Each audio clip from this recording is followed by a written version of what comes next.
special place that I like to go when nobody's home, to increase my understanding, my daily bread that amazing. I'm talking about precepts, precept on precept, line upon line,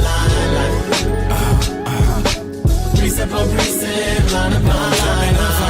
Babe, I can't keep explaining, can't study for you. I can't think of. We are not a hate group. We're not affiliated with any other Israelite group. Israel United in Christ is a nonviolent Bible-based movement. We do not advocate or condone any acts of violence against any race, ethnicity, or gender. We advise that if anyone hears or knows of any plots to cause harm to anyone or to break the laws of the land, you must contact the proper authorities to bring awareness to any possible threat, as stated in Leviticus chapter 5, verse 1.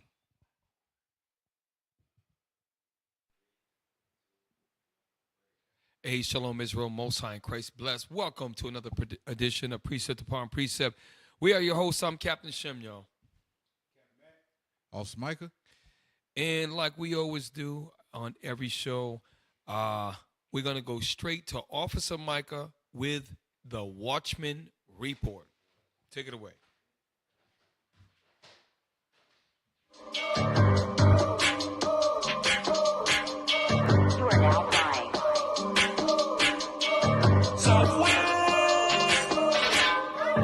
We the sons of God, we don't back down. Looking good, I'll take it to your face, I tell you right now. Hey, Shalom Israel, Most High in Christ bless. Good evening. Let's get into some of the news. A lot going on around the world. All right, this is what everybody's talking about. High school runner who hit opponent in the head with baton faces assault and battery charges. She was crying like she didn't do nothing wrong. Dem AG sue over Trump administration's Department of Education layoff. They finding out that packet that they were supposed to get ain't really what they getting. Trump White House has asked U.S. military to develop options for the Panama Canal, officials say. Y'all thought he was playing when he said he wanted to take it. He's trying to take it. Trump announced mass expulsions, but the pace of deportation flights have been slower than Biden's. Hey, just because them flights slow don't mean you ain't got to go. He putting people out. UN experts accuse Israel of sexual violence and genocidal acts in Gaza, and nothing will happen to them. And this concludes the Watchman Report. You are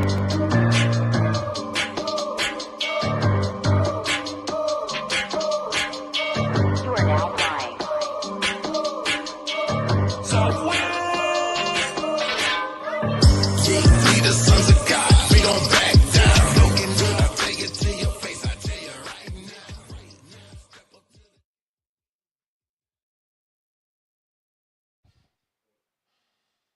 Hey, Shalom Israel. Our tech team is still working it out. But they have this on point. Pull up the thumbnail for tonight's show. Tonight we have, and by the way, shout out to our tech team. They have very interesting thumbnails. They have a little bit of a live effect. Should be on the thumbnail. That's actually cool as hell. Who want to explain that?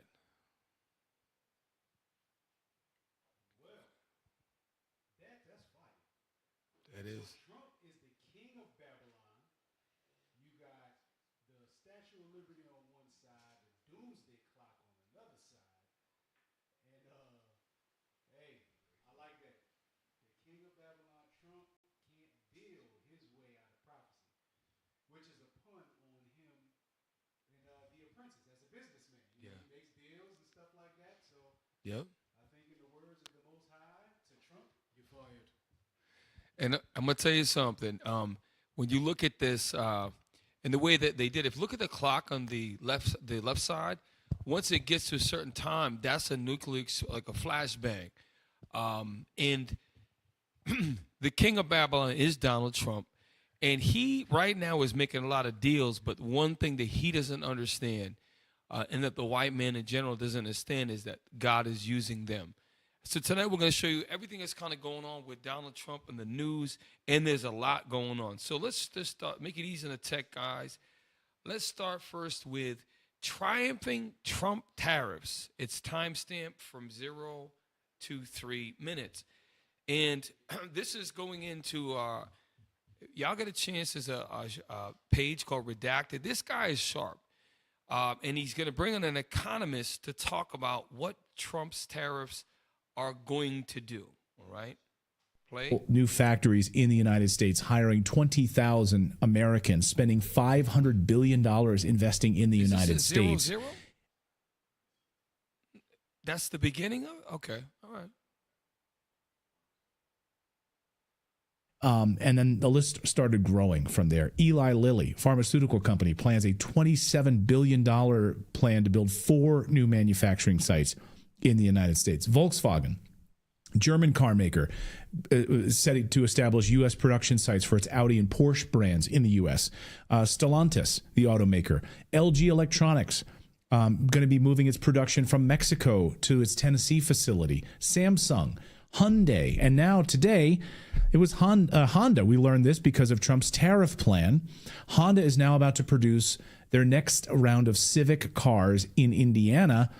So pause real quick. So a lot of us, and including myself, I'm looking at this like, wow, man, America really is going to be great again. And the issue is that we as the Israelites must understand these are being set up for Esau to bring jobs for his people. This is why they voted for Trump, for Esau to have jobs for Esau. Like, for example, when the Vietnam War started, okay, it was the late 60s, you had a lot more manufacturing jobs in this country. Like, for example, Detroit had the Motor City,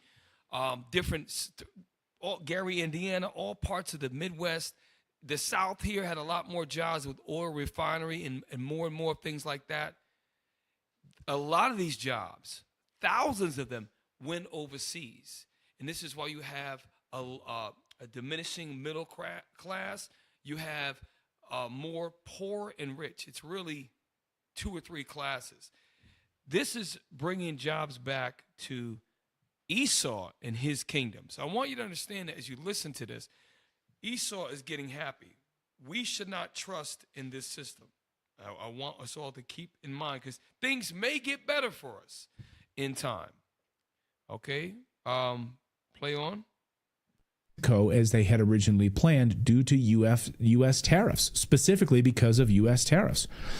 E.J. Antoni is a research fellow at the Heritage Foundation's Grover M. Herman Center for the Federal Budget and an expert and an economist, and we wanted to ask him his thoughts on all of this. E.J., welcome back to the show. Good to see you. So one of the big criticisms of all of this is that it was going to drive up costs for the American consumers. We're going to start paying a lot more here at home under Trump's tariffs. If you listen to left-wing podcasts, you can hear them complaining about it. They won't be able to get their cheap televisions from China or whatever it is. Do me a favor real quick because some things have gone up in price, but get me 2 Ezra 16. This country is called Babylon the Great for a reason. This is the greatest country in the history of the planet Earth. So everybody's trying to get here. No one's trying to get to the Sudan. There's not a line of people waiting to get into Mexico to live there. There's not a line of people. Hell, they didn't even want to go to Canada. They want to come to Babylon the Great. 2 Ezra 16, verse 20 and 21. The book of 2 Ezra, chapter 16 and verse 20. But for all these things, they shall not turn from their wickedness, nor be always mindful of the scourges. Okay, now, 21. Verse 21. Behold, victuals shall be sold good cheap upon earth. Victuals shall be sold cheap upon the earth, because what's going to happen is if Donald J. Trump brings in thousands upon tens of thousands of jobs, the American economy will recover and we can so-called balance the budget. And some of us are going to get these jobs. And guess what's going to happen? America is going to become a wealthy country. You're going to have businesses that are going to want to come to the country. And when that happens, read it again. Behold, victuals shall be so good cheap. Oh, I'm ready. Behold, victuals shall be so good cheap upon earth. It is kind of weird. It's strange. Read on. That they shall think themselves to be in good case. So just like a lot of us before COVID, we thought we was in a good state, right? COVID hits, boom, now we're in trouble. Trump's administration is going to bring a certain amount of wealth to even some of us Israelites here. But read it, that last part again says that they shall think themselves to be good, that they shall think themselves to be in good case. and we may think ourselves to be in a good case. Read. And even then shall evils grow upon earth. And evils are going to grow upon the earth. Read on. Sword, famine, and great confusion. Because guess what? Eventually, Babylon's going to come crashing down, but not before it goes out without a bang. Like, for example, give me a video about an old tiger. I believe it's a tiger. When a tiger is at the end of its life and it's about to die, it gets a spurt of power. It goes out with a bang. There was in a movie with Sean Connery. Pull up Tiger Dying, end of a tiger's life. Might be a lion too. If you can't find it, don't worry about it. The point is, Babylon, before it goes down, it is going to blow up, meaning it's going to become great. It's going to become powerful. It's going to become economically even more robust before it implodes, okay? Hey, Cap, that makes sense. Bring it out, brother. That makes sense because why else would the nation say, hey, we need to fight against this person? Yeah. Because they're going to get rich, and the other part of the Tin Horns, they're going to start losing money. Much like the Nord Stream pipeline, everybody was mad at them for that. Much like what was going on in France with all of those strikes and the farming strikes and all of that stuff. And they asked for help from the U.S., and the U.S. said, well, we got a shipping crisis, so you're kind of on your own on that one. I mean, that can only happen but so many more times before they get really, really upset and start to do something about it. Right, and that's what we've been cut. Those of you who watch the show, it is a geopolitical show, and we have back to before COVID started, before the Ukraine war, we've covered show after show after show. So when Cap's bringing it out, he's just recalling all the shows we've done. It's just like secondary nature to him. Y'all got to understand that what has happened in Europe, the United States is behind all of the confusion and all of the regulations. For example, the whole Green New Deal, all of that was with John Kerry pushing that from the Democratic Party, and it made its way all the way to Europe, okay? Oh, so don't worry about it. Just know this, Babylon is at the end of its life, and it is going to get stronger before it dies, if you will. Go back to that. What was that? Televisions from China or whatever it is, but it was going to be a big problem for American consumers. So are they right or are they wrong? Well, if it's going to be a problem for American consumers, I would love to see the evidence for that, right? Whether we're talking about in the past or today.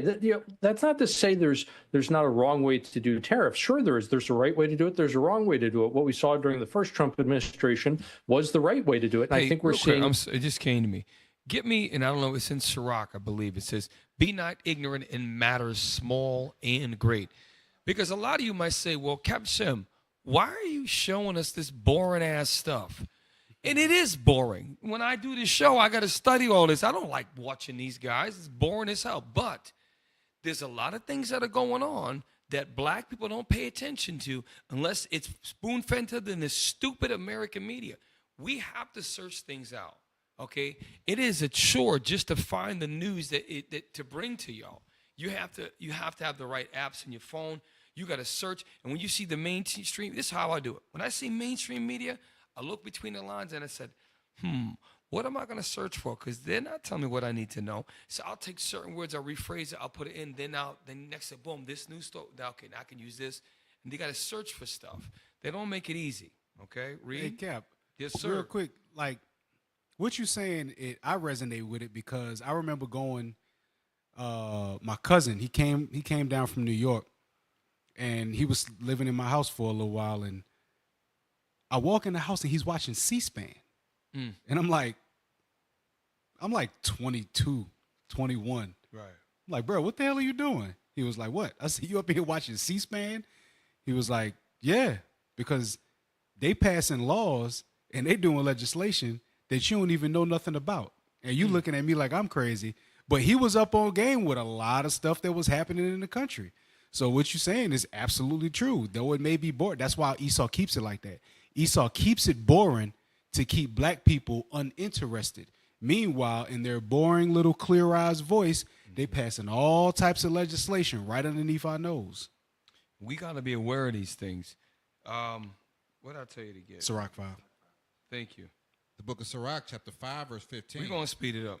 Be not ignorant of anything in a great matter or a small. We can't be ignorant of things in a great matter, like what's going on in Russia, the Ukraine, what's going on with all the farming strikes in Europe, the Nord Stream pipeline, this right here, Trump's tariffs, and how an economist who looks like you wouldn't want to listen to this guy normally, but what he's saying is important.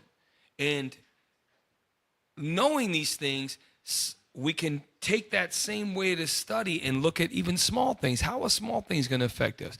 Do I really need a new car? Here I am. I'm a captive in Babylon the Great. I have the means maybe to get a new car, but my job's not stable. Maybe they could find out I'm an Israelite. Next thing I'm losing my job, and I got stuck with a $580 car payment like the average American, which is dumb. So we have to be, it matters great, like what's going on in the world, and something small, like, okay, well, I just want to get a new car, no big deal. No. We can't be ignorant of the times. Go back to that. We're going to move on after that.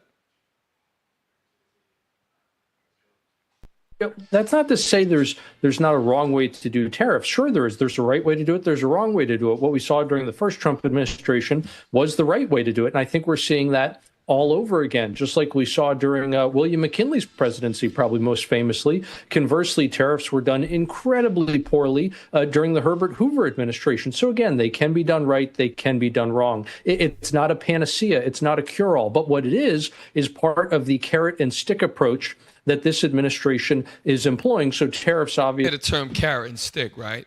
Carrot and stick is, if you don't do what we say, we're going to beat you over the head. And the carrot is, well, if I can't get them with a stick, I can lure them out as bait with a carrot to get them to bite so I can pull them in.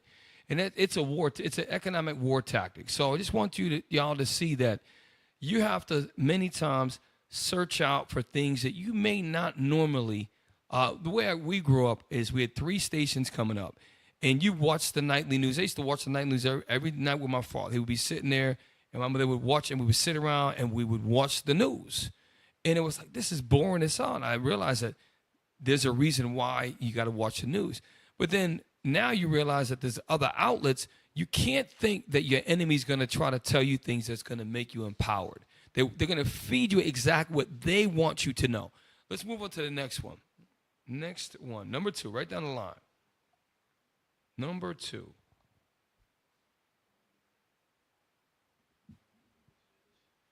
Any questions? Mr. President, on tariffs, how far Yeah, please.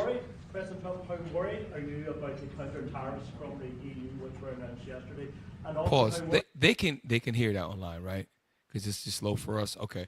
So basically, Donald Trump is going to be asked, is he worried about retaliatory tariffs? And I'm going to tell you something. One thing about Trump is if you play poker, he does not reveal, even if he is nervous, he does not give anybody anything. He does not show emotion. He might show anger. That is emotion. But Trump is, what he's doing in front of the public, taking these questions and doing this, it's all part of his tactics. You got to see it. Y'all, we have to, if you notice, he keeps repeating himself. He'll say a point and then repeat it 5 times over the course of a minute and then go back and say it again. It's all to play in the psyche of what he's trying to get accomplished. Because behind closed doors, we're not going to see the real Trump behind closed doors. They're not going to show us that. So play on.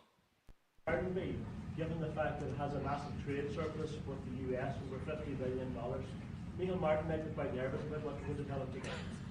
Well, I don't think he looks nervous to me. And if he was nervous, he wouldn't show it. No, we do have a massive deficit with Ireland, because Ireland was very smart. They took our pharmaceutical companies away from presidents that didn't know what they were doing. And, it's too bad that happened. It's a tremendous job. I give, look, The Irish are smart. You're smart people. And you took our pharmaceutical companies and other companies, but, through taxation and proper taxation, they made it very, very good for companies to move over there. And we had presidents and people that were involved in this that had no idea what they were doing, and they lost big segments of our economy. The European Union treats us very badly. They have for years. Pause. So part of that, bring it out. Cap. Right. He just took a dump on all of his constituents. Like, he said the EU has treated us very poorly and have for a long time. Like, come on. Like, he's slapping them in the face. He's really amping this thing up. Like, I think the Lord, but the Lord is in control of this guy's mouth. 100%. Because if you think about it, right, during his first term, now you hear they'll say Trump 45, Trump 47. That just means he was the 45th president and now the 47th. And during his the 45th presidency, Trump went in and, just as the businessman he is, he made the EU pay hundreds of billions of dollars in NATO shares because they weren't paying. And this is why he got so many enemies, and this is why they didn't want him to get reelected as the 46th president, and Biden got in. Play on. They were doing, and they lost big segments of our economy. The European Union treats us very badly. They have for years. I saw that. I had it out with them in my first term. It did well, but we had to solve other problems, and we did. But European Union's been very tough, and it's our turn too. We get a turn at that also, but they have not been fair. They sue our companies and win massive amounts of money. They sued Apple, won $17 billion, and they use that for other reasons, I guess, or to run the European Union. So I'm not knocking it. They're doing what they should be doing, perhaps, for the European Union, but it does create ill will. And as you know, we're going to be doing reciprocal tariffs. So whatever they charge us, we're charging them.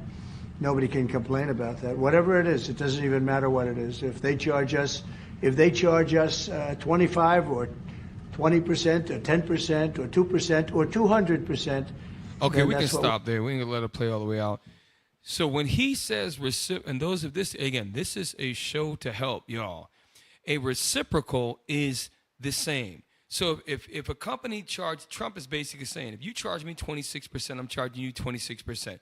What happened is there's so much corruption in the U.S. government. Either they didn't care or they just have no interest in enforcing it. The U.S. might charge them 5%, where it's 26%. It's not on the balance. So Trump's like reciprocal tariffs, and the way that they're doing in the media is Trump's the villain. He's not. He's actually just doing what they're doing to the United States. Now, why is this important? I'm working my way up here. Hey, Cap. Yes, sir. Remember what he talked about? He talked about the $17 billion that they got from Apple. And, when you really look at it, the U.S. is a bully. They want to know where your money's going. If it ain't going to them, what you doing with it? So that was kind of like a sly remark to even mention that, because it's like, yeah, they got $17 billion. What do you think they're doing with it? And it's just to put it out there for anybody that's his ally to be like, hey, you might want to look into the finances of the EU and see what they're doing with $17 billion that they got from one of our companies. It's part of that psychological warfare too. Right. Absolutely. And again, you said earlier, Cap, you said that the Most High is using this guy's mouth. What he's doing is God is using him, the Most High is using him to create the division amongst these Edomite dukes, these kings. That's what's going on. He's the king of the king. He's the executive of the executive branch, and they cannot govern his mouth anymore. And the Most High had him get shot, had him get attempted murder. They did false charges. They arrested him, eventually got convicted him of certain tax of certain things. Mm-hmm. And the Most High put in his spirit so much, he doesn't care anymore, to the point where he's going to disrupt this Edomite system. Now, changing gears real quick. Donald Trump in Iran, as a matter of fact, real quick, hold 3. We're going to go all the way down. I want to show you something. Go down to number 10. G7 is a sinking economic ship. G7, and do me a favor, you can find, I want you to pull up G7 countries. It should be very quick search. G7 countries, all right? And then also pull up BRICS nations as well, all right? We've done it before, all right? So we're going to play this and we're going to come back because this guy here is actually, let's let it play. Take the United States together with the other G7 countries. That used to be the dominant bloc of the world, right? The United States, let's just enumerate them so everybody knows. Canada, Japan, Germany, France, Italy, and Britain, okay? The G7, and I'm going to add up all the GDP, gross domestic product, total output of goods and services of all of those 7 countries, U.S. and its major allies. And now I'm going to compare it to the gross added up GDPs of China and its allies, known now as the BRICS. Okay, you add up the United States, about 28% of world output. You add up China and the BRICS, it's 35% of the world output. We aren't the wealthiest bloc in the world. We're number 2. So pause.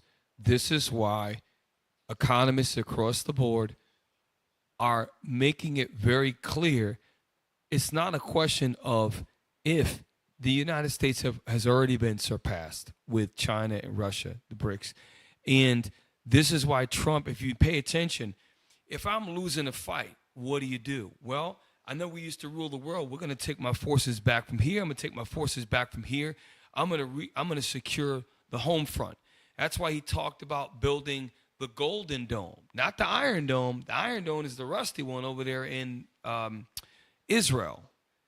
But he wants to build a Golden Dome. Why? Because before you go down, he's trying to fortify America. And I'm going to tell you right now, we're living in the last days of Babylon. His kingdom is fallen, all right? Pull up G7. Yes, please. The group of 7 ministers from Britain, Canada, France, Germany, Italy, Japan, and the United States, along with the European Union. That's the key. So that's the G7 plus the EU. So he mentioned just those 7 countries. It's actually all of Europe and those 7, which Italy is technically part of Europe as well, and as France and Germany. But it's stronger than just the 7. Read on. Convened in the remote tourist. Okay, that's it for now. Pull up BRICS real quick. Now, we've covered BRICS absolutely extensively. And within the January of 2025, now I believe they have 10 complete. Indonesia is the most recent one. And they also have partner nations and other nations waiting in limbo status. Read that. Here's a more detailed breakdown. BRICS full members as of 2025. Brazil, Russia, India, China, South Africa. Stop. Those are the first 5. That's the acronym corresponding countries. Acronym, by the way, acronym is just you take all the letters and they represent a name. A lot of people I didn't realize what an acronym was until I was 30 years old. An acronym means if I say IUIC, Israel United in Christ. So when you see BRICS, that can help you when we look at things. A lot of times you can't figure something out. Okay, that must be an acronym. Read on. Egypt, Ethiopia, Iran, United Arab. Stop. So Egypt, Ethiopia, Iran, and the United Arab Emirates. Those are the most recent partners.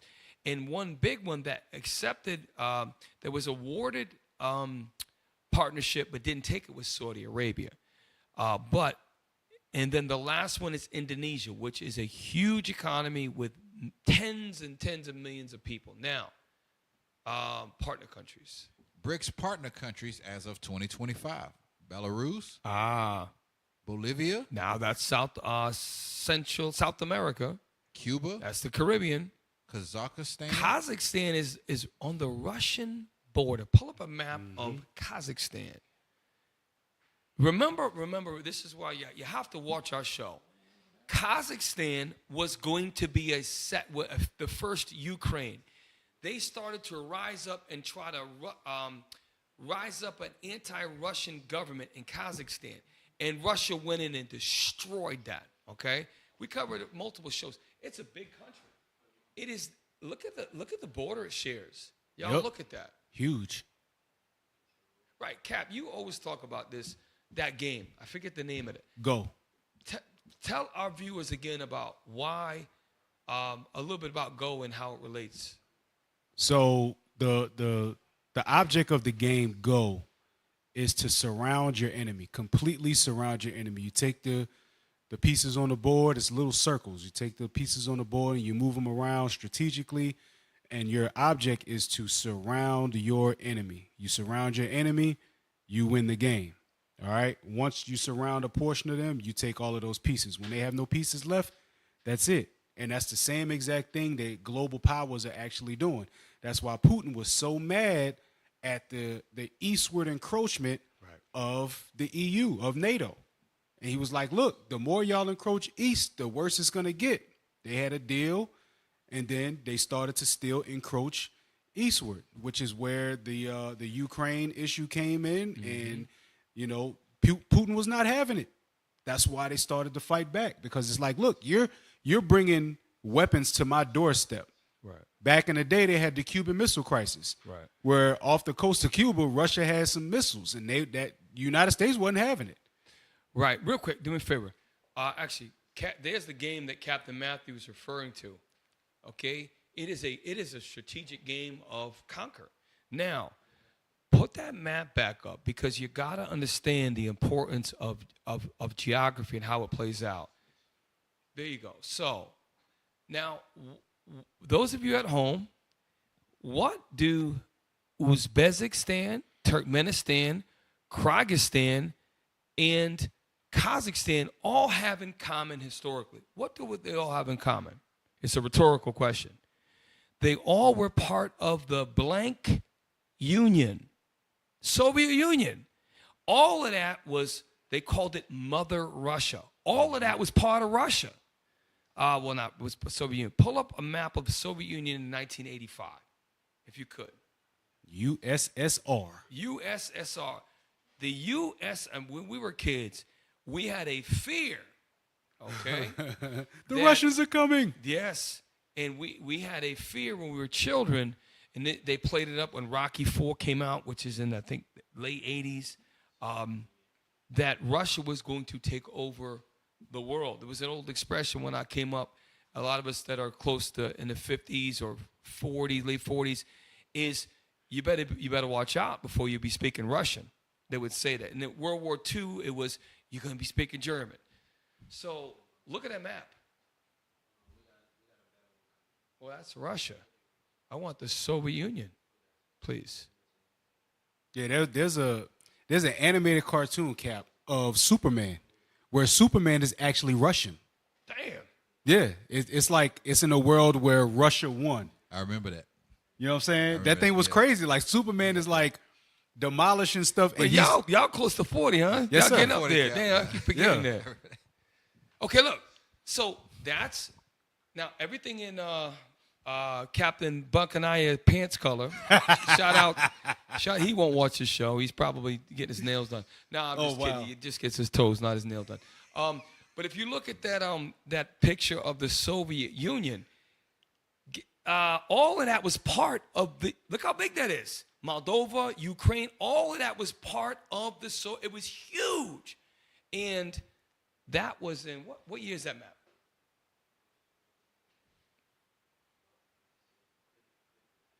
This is important.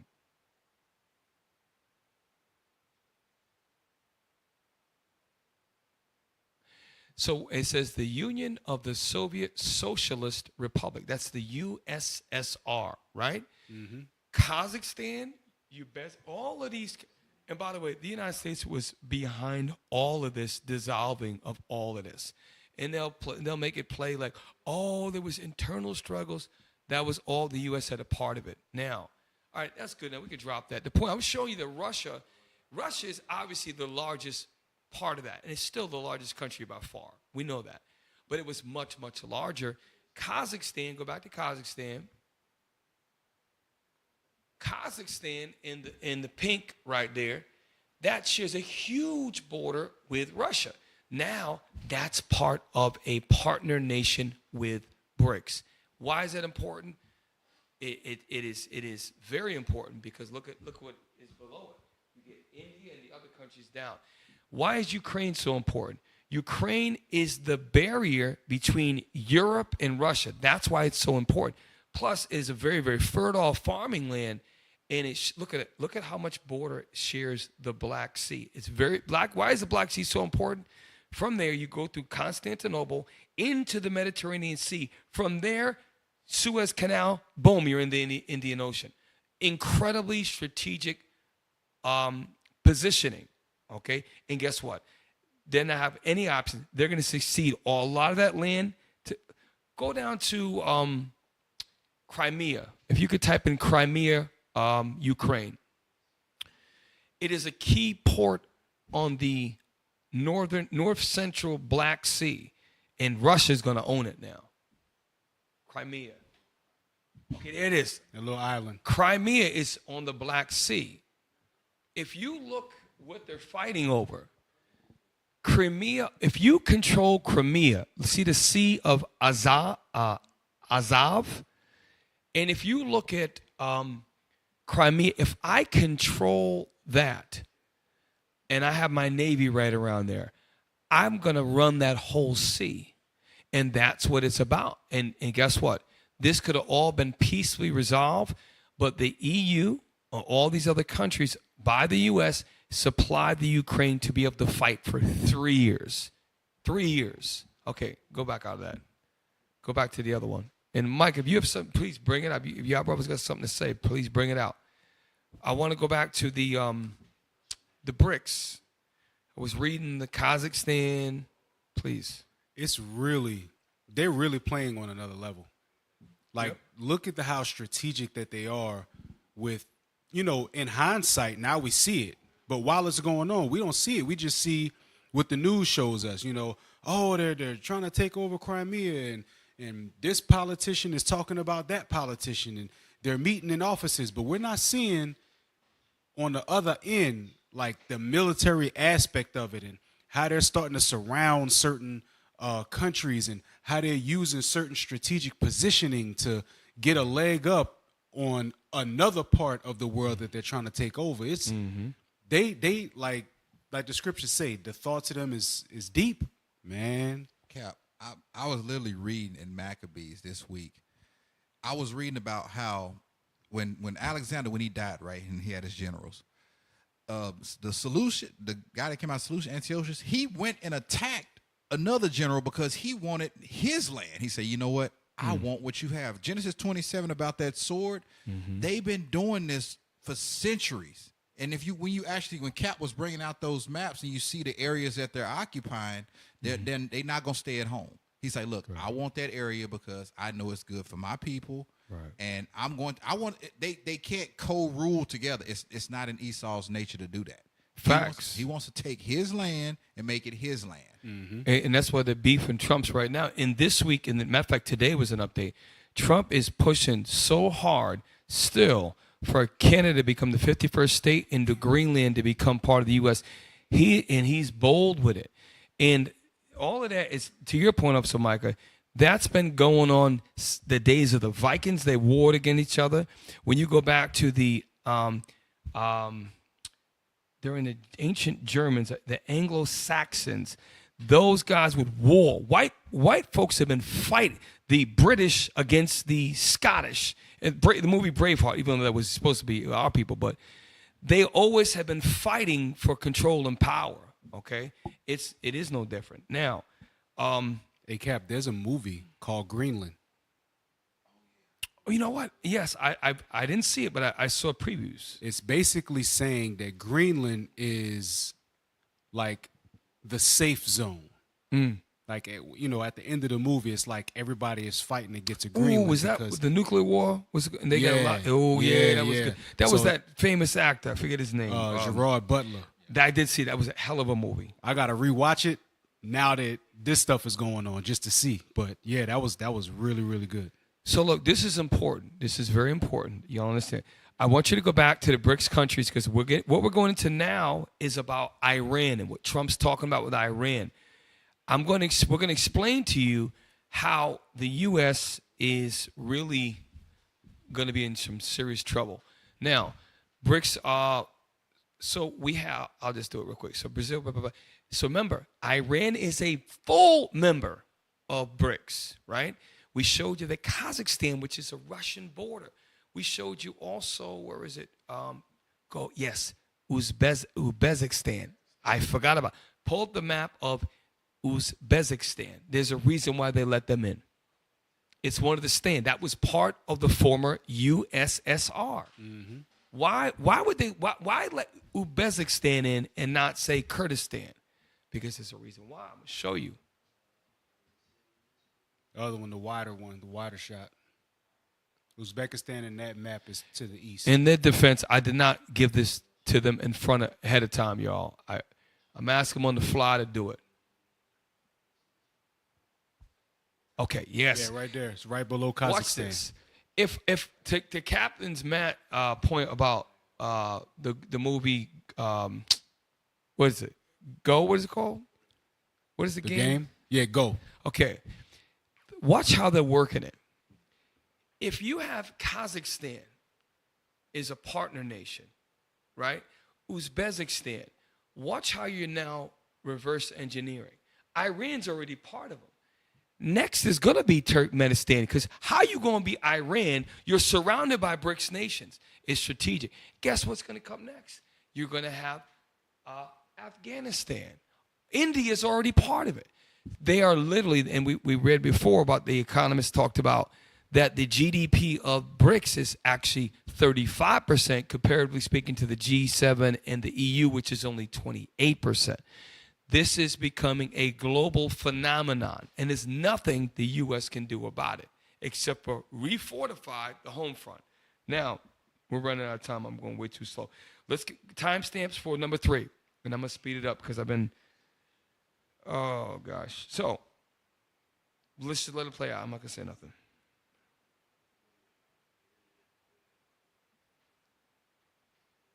Okay.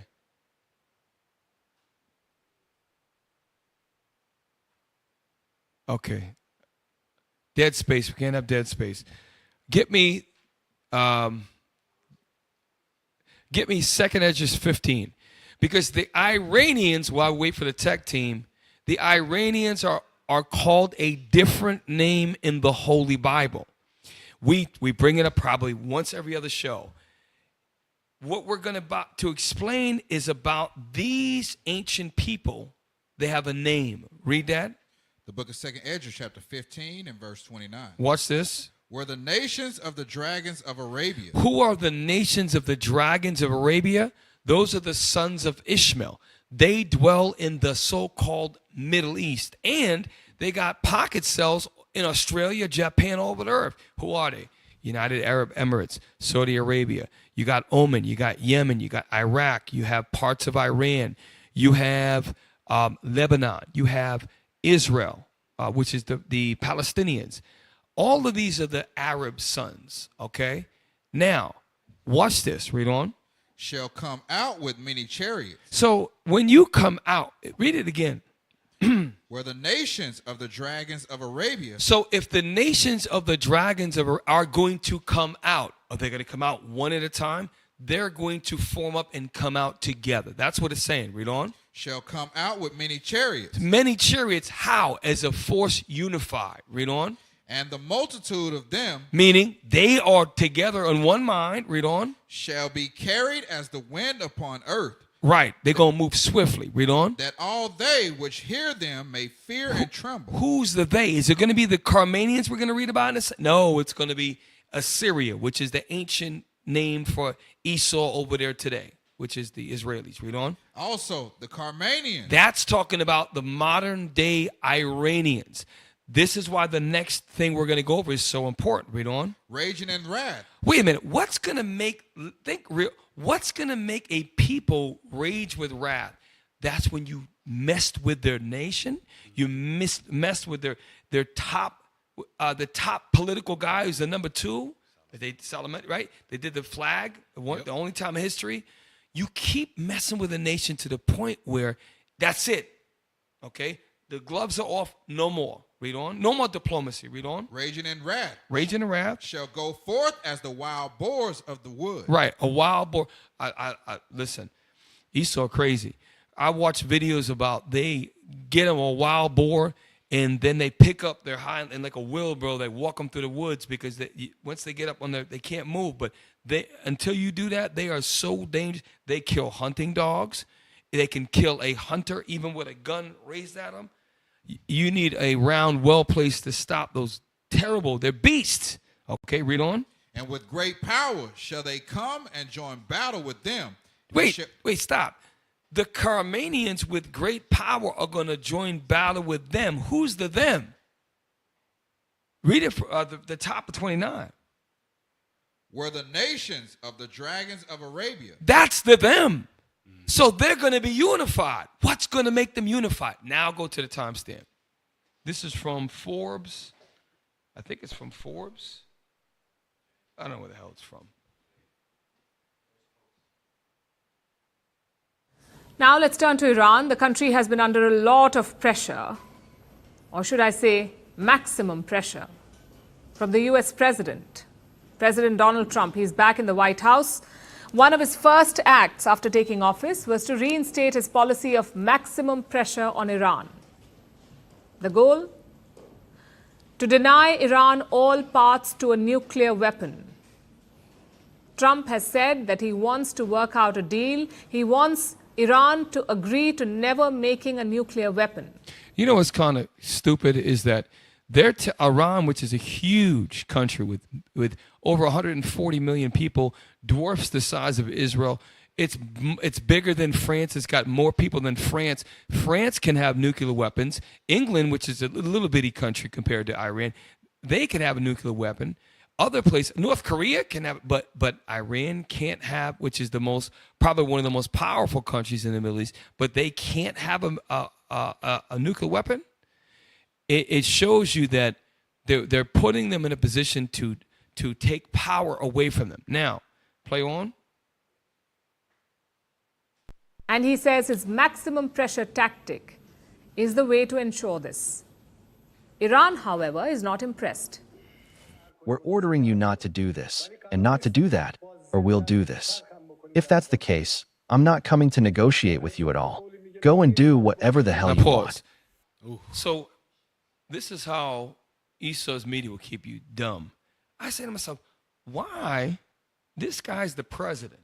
But then there's a guy with the towel on his head with the big beard, and they call him the supreme leader. I said, damn. I said, well, how come they don't tell us about that? So you have to research. We have to figure stuff out. Go to the article number 4. What is the difference between Iran's supreme leader and Iran's president? There's a difference. And it's important to know that because the supreme leader is also held in the hearts of the people as being, he's the guy that they see. Like they see the white man sees the Pope as he's God on earth. He's next to God. This guy to the Iranians is very important. Okay. Hey, Cap, wasn't it Trump that assassinated Soleimani? Under Trump's watch, I believe it was. It was, Cap, because remember, he sent the drone. He said, hey, I saw my shot. I had to take it. Right. He came out like he was a sports event. And he came out like, and he talked ish for like 45 minutes. So you're the one that gave the directive. It was under your leadership that their second in command, one of the most beloved men in the entire country, was assassinated. And now you come back some years later talking about, hey, promise me you won't make nuclear weapons. Hey, get the hell out of here. Do us a favor. Pull up Soleimani's death. I want to make sure that, because you sound confident, I want to make sure we speaking right. Let's make sure that, and if that's the case, and I think you're 100% correct, it's very important because Trump now, who caused that, you don't have to get it right away. Just try to get it up. Yeah, that was right before That was right before COVID. That was right before COVID hit. I remember we did a show. Okay, so, and that was it. Remember, Trump was in 17 more days and he was out of office. Biden came on June 20th. Yep. Look at the Wikipedia right there, Cap. It's right. Yeah. It's Where's it to read it? on January 3rd, on 3 January 2020, Qasem Soleimani, an Iranian major general, was killed by an American drone strike ordered by U.S. President Donald Trump. And right, and that was at the very end of his presidency, meaning Biden already basically won in November, right? Trump was moving out of office, right? Watch this. That guy was a major general, and the people loved him. So what about this guy, the supreme leader? Watch, I'm telling y'all, you got to understand. That's why they don't want McGregor to be in office. McGregor understands, even though he's Esau, he don't like them. Deep down, McGregor understands the culture. These other Edomites don't understand what the hell they're doing over there. Let's read this. Who is in charge of Iran? Iranians are going to the polls to elect a new president following the death in May of the former incumbent Ibrahim Raisi. Ibrahim Raisi. Whatever. Sorry, I had a black moment. However, the supreme leader, Ayatollah Ali Khamenei. Ayatollah Ali Khamenei, is the person who really wields power in Iran. So that's all I wanted. Y'all can read the rest of the article. The president of Iran reports to the supreme leader. And guess what? The supreme leader, guess what his appointed time in cabinet is? Lifetime. He is lifetime appointed. And I'm going to tell you right now, like, I don't know if you remember, we did a show that it showed the Iranian and all of the men who was old gray beards, they sat humble. Yes. Crisscross alley, little kids do. Humble like this. Listen, showing utmost respect. Their religious beliefs are tied into their politics. That's why you got Erdogan over there in Turkey. They are not the same as the Arabs or the Iranians, but they share Islam as their religion. And I'm gonna tell you right now, we are living in a time, y'all. Y'all really gonna understand, like, within the last year, so much has changed. All right, now, so you now understand that guy, the supreme leader, he's over all of Iran, and the president reports to him. He is lifetime in that position. All right, we running out of time. Just do the first time stamp. We're gonna move on. Okay, go to the second one, please. Response. He says he offered Iran a choice: military action or peace talks. Very, very soon. You'll be talking about that pretty soon, I guess. And hopefully we can have a peace deal. You know, I'm not speaking out of strength or weakness. I'm just saying I'd rather see a peace deal than the other. But the other will solve the problem. So the other solving the problem would be you would bomb all of the targeted nuclear facilities, and a lot of them are underground. So they're going to hit them with heavy mega bombs. They're going to drop out of planes and launch maybe even heavy hitters. Now, real quick, before we leave here, understand that is part of the prophecy. If Iran's not going to agree, why should we not be able to have nuclear plants for power and nuclear weapons for defense, right? France has it. Russia has it. North Korea. We should be able to have it too. Now, Trump's saying if they don't agree, the other thing is we're just going to have to launch military attack them. Now, if you do that and you don't give them an opportunity to exercise diplomacy, what happens? That's when they're going to be enraged. And guess what? Right now, these things, in 20 years, Christ could come back, y'all. Like, we really don't know when the Most High going to send his son. Things are popping off quick in this earth. Now, go to the last one, 419 to 535. This is important because while this is going, see, nobody talks about this. While this is going on, Trump's talking all that ish about better take a deal, make my deal. In the next timestamp, 3 countries are meeting with their own meeting about something. Play that. Perhaps an out for Iran. 各位记者朋友，大家下午好，欢迎收 China will Pause. hold the Notice why, if this is all about Iran, why do we see a Chinese woman that looks like a boy talking right now? Play on. China, Russia, Iran, Beijing meeting on the Iranian nuclear issue on March 14th. Vice Foreign Minister Ma Jiashu will chair the meeting. Russian Deputy Foreign Minister Sergei Ryabkov and Iranian Deputy Foreign Minister Kazem Garibabadi will come to Beijing to attend. The 3 parties will exchange views on the Iranian nuclear issue and other issues of common concern.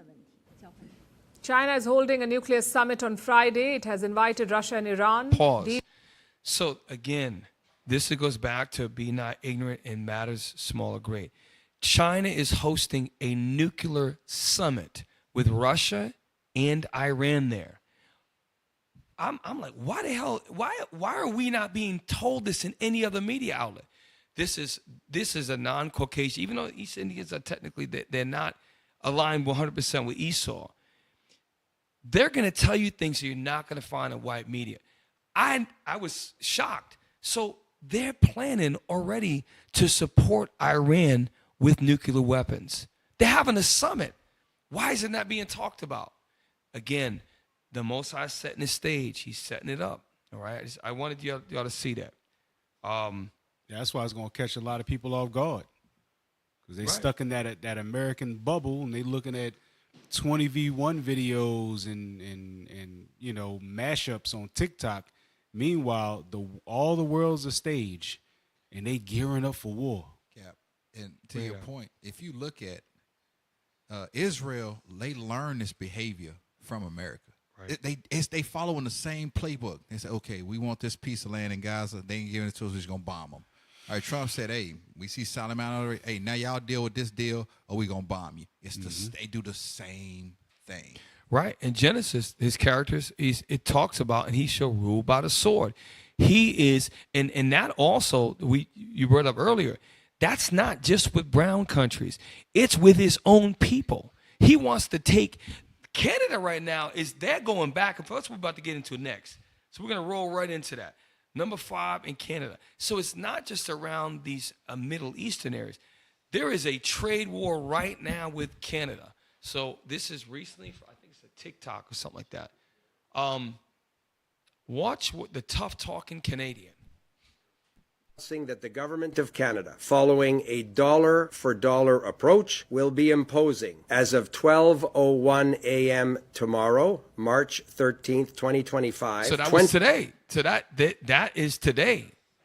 Okay, read. 25% reciprocal tariffs on an additional $29.8 billion of imports from the United States. This includes steel products worth $12.6 billion and aluminum products worth $3 billion, as well as additional imported U.S. goods worth $14.2 billion for a total of $29.8 billion. The list of additional products affected by counter tariffs includes computers, sports equipment, and cast iron products as examples. Pause. Get Isaiah 14 real quick. Because even nations that you would think they are all watching the U.S. right now. Isaiah 14, start at verse, let me see 7. Let me see 7. Isaiah chapter 14 and verse 7. The whole earth is at rest. Right, because before the earth was not at rest. Everything's up in arms. Read on. And is quiet. They break forth into singing. Yea, the fir trees rejoice at thee. Why? Because Esau tried to destroy everything. Under the Native American, I don't want to say the Indian, Native Americans, who were the 10 tribes of Israel, they didn't cut down trees. They didn't slaughter buffaloes and put them in piles the size of foothills. They didn't do those things. They learned to live and appreciate the land. Esau is who this is talking about. What other race destroys trees by the acre after acre? Read on. And the cedars of Lebanon, saying, since thou art laid down. Right, since you are laid down. Read on. No feller is come up against us. They stopped chopping my brothers down. Read on. Hell from beneath is moved from thee to meet thee at thy coming. Jump to 11. Verse 11. Thy pomp is 10. Verse 10. All they shall speak and say unto thee. All they. That includes Canada, believe it or not. Even though that they share a border, I'm telling you right now, these Canadians, they are the same race. They are going to say this. Read on. Art thou also become weak as we? Because Canada's weak as hell. If somebody were to attack Canada and the U.S. didn't do anything, they wouldn't last. They would not last. The reason why they have the protection they have is because of the USA. Read on. Art thou become like unto us? Right. Thy pomp is brought down to the grave. Pomp is pride, is I am puffed up. I am all powerful. That's why Trump can talk all the crap he wants and people fear still. But that's coming to an end, and it's coming to an end in our lifetime. Read. And the noise of thy vows, the worm is spread the worm is spread under thee, and the worms cover thee. How art thou fallen from heaven, O Lucifer? He didn't fall from heaven. He fell from his rulership state. Lucifer is the devil, which is so-called white man. Now, let's go back to that video. Oh, I think it's done, right? Okay, play on. Additional products affected by counter tariffs includes computers, sports equipment, and cast iron products as examples. These tariffs are in addition to Canada's 25% counter tariffs on $30 billion of imports from the United States in response to U.S. tariffs put in place on March 4th. They are not playing. They are not playing. They're not playing games. So watch this. Go to the next one. Never thought Canada would be so tough. I mean, honestly, you know. There's something coming. Free healthcare. Yeah. All right. So, number 5. So, Trump is now going to speak on his position on the tariffs he is imposed on Canada. It's about a 3-minute video. Thank you, Mr. President. A representative of Canada, the finance minister, are in town and will meet members of your administration during the day. Any chances that you will ban on the tariffs on aluminum and the ones that are planned for April 2nd? No. You are not going to change your mind? No, not. Look, we've been ripped off for years, and we're not going to be ripped off anymore. No, I'm not going to bend at all. Aluminum or steel or cars, we're not going to bend. We've been ripped off as a country for many, many years. We've been subjected to costs that we shouldn't be subjected to. In the case of Canada, we're spending $200 billion a year to subsidize Canada. I love Canada. I love the people of Canada. I have many friends in Canada. The great one, Wayne Gretzky, the great. Hey, how good is Wayne Gretzky? He's the great one. But we have, I know many people from Canada that are good friends of mine. But, you know, the United States can't subsidize a country for $200 billion a year. We don't need their cars. We don't need their energy. We don't need their lumber. That's thy pomp right there. This has been a loyal so-called Edomite ally for hundreds of years. And now you have a bold, proud king of their kings. We don't need Canada's trees, cars, nothing. Hell, we'd rather make them in the U.S. This is the beginning of the end of Babylon the Great. It's been on a downward spiral, but now it's manifesting. So, this is what we're going to do. Is there any more now? 1:24. After this, we're going to go to break. And remember, next week, Officer Yas will be doing his segment right before break. The tech team's working on that. It should be pretty informative. That they give. We do it because we want to be helpful, but it comes a point when you just can't do that. You have to run your own country. And to be honest with you, Canada only works as a state. It doesn't. We don't need anything they have. As a state, it would be one of the great states anyway. This would be the most incredible country visually. If you look at a map, they drew an artificial line right through it. between Canada and the U.S., just a straight artificial line. Somebody did it a long time ago, many, many decades ago, and makes no sense. It's so perfect as a great and cherished state. Keeping "O Canada," the national anthem. I love it. I think it's great. Keep it. But it'll be for He the talks so much. You know, the Canadian people are so angry right now.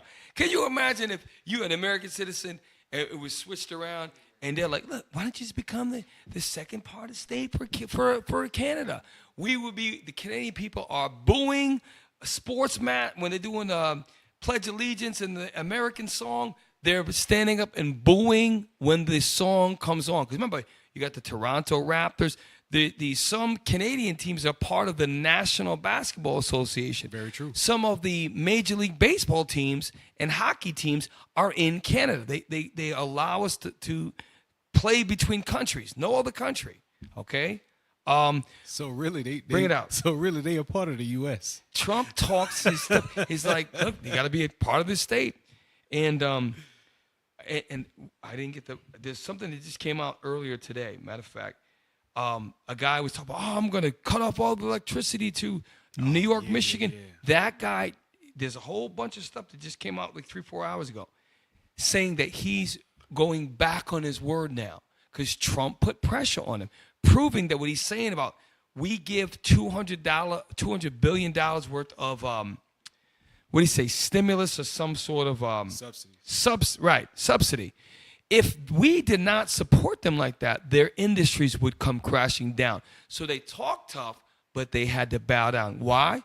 Because Babylon the Great is the king of all the earth right now. Job 9:24. They rule everything. Okay, now, but that's coming down. That's why Trump's pulling out, and you're going to see as we go. So we're getting ready to go to break. When we come back, Captain Matt's going to kick it with the Kingdom music, and then we'll have a second half of the show. Stick around, y'all. Shalom. Hey, Shalom, Israel, Most High in Christ bless. My name is Captain Shem, IUIC New Orleans. Help us to grow. YouTube page, subscribe, like, share, hit the bell notification. And now it's even easier, y'all. Hey, and also part of New Orleans Camp, we got the community cleanups. Cleaning up our neighborhood one at a time. What y'all waiting for? Subscribe. What are you waiting for? Subscribe! There's so much wrong going on in the world, but somehow we keep it all smile. Subscribe and follow us on all social media accounts. We got TikTok, we got Twitter, we got Rumble, and YouTube. Make sure y'all follow IUIC New Orleans. Shalom.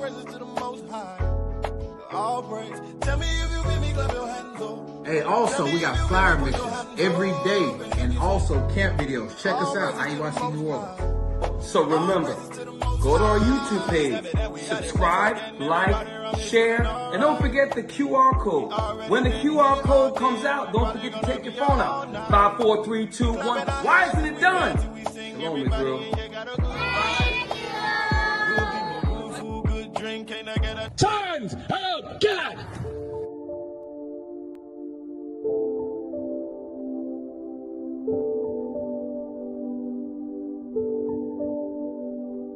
We're here for you. I believe in what y'all doing. We're here for you. Believe it or not, I believe in it. I love the movie. Straight up. Keep doing that.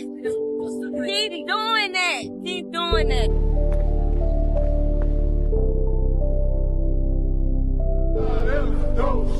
Nation time. Here's F-Tight.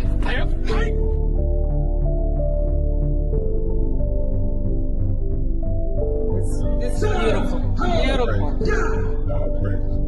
Time's up, God!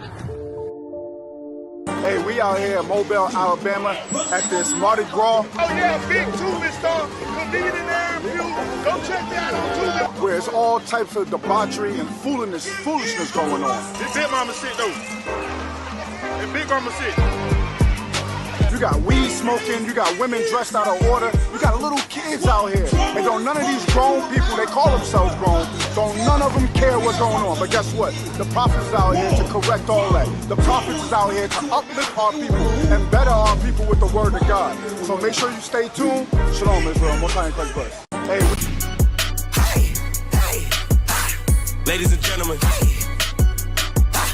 there's the Dream Team. Let's go.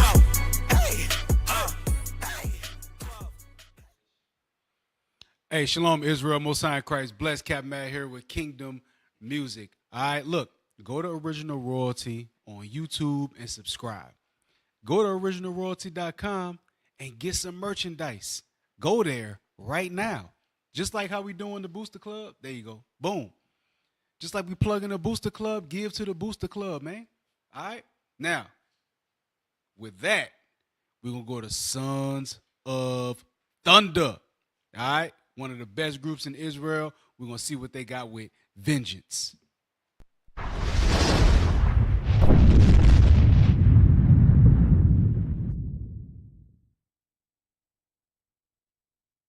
Hey, shalom. Welcome back to another edition of Striving for Mastery's podcast, where we go in depth on what it means to be a prophet and the life of a prophet. And today we have a very, very special guest. Of course, I'm your host, Top G, and with me today I have D-Side. All right, now let's get right into the nitty gritty. D-Side. Yes, sir. Thank you for coming on the show, man. How you feeling? Feeling good. Appreciate you, man. What does it really mean to be a prophet? And also talk a little bit about praying for vengeance on the adversaries of the nation of Israel. Okay, yes, sir. Obviously, that's all detailed and outlined in the scriptures, and we put that into action. But if I can, I just love to do it in song, if that's okay. Hey, crowd, what y'all think about that? T-Silent performing live, what y'all think? All right, so the people's ready, man. Let's hear it, man. We want to do it. Check. Yeah. Yeah.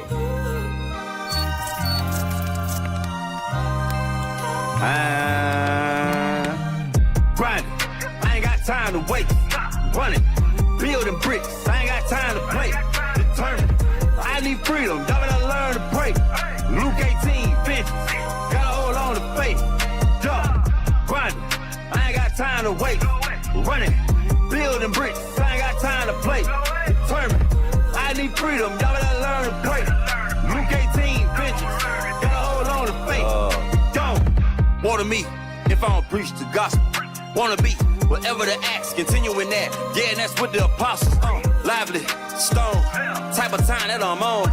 Mad at us cause they ass out while we in the house like Jerome. Prophecy come to pass while these heathens are sweating to make it last. Got so many faces they don't need a mask. But eating unbreakable, Mr. Glass, he created the wisdom with the faithful in the womb. Action speak the loudest in the room. Gotta prep the bride for the groom. Beginning of the end coming soon. Look, why you shook? We just reading words out the book.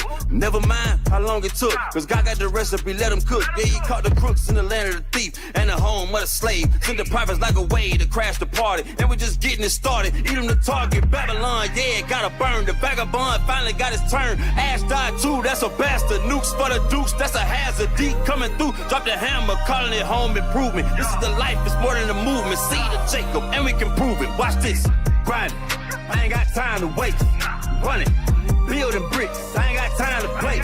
Determined, I need freedom, y'all better learn to pray.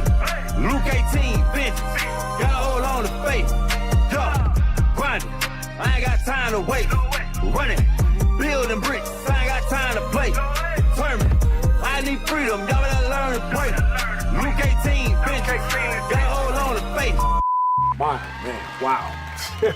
Hey, yo, that's fire right there. You know, I've been thinking about some of the same things you've been saying because I've been on this journey for a while as well. So here's a little bit where my take is on it.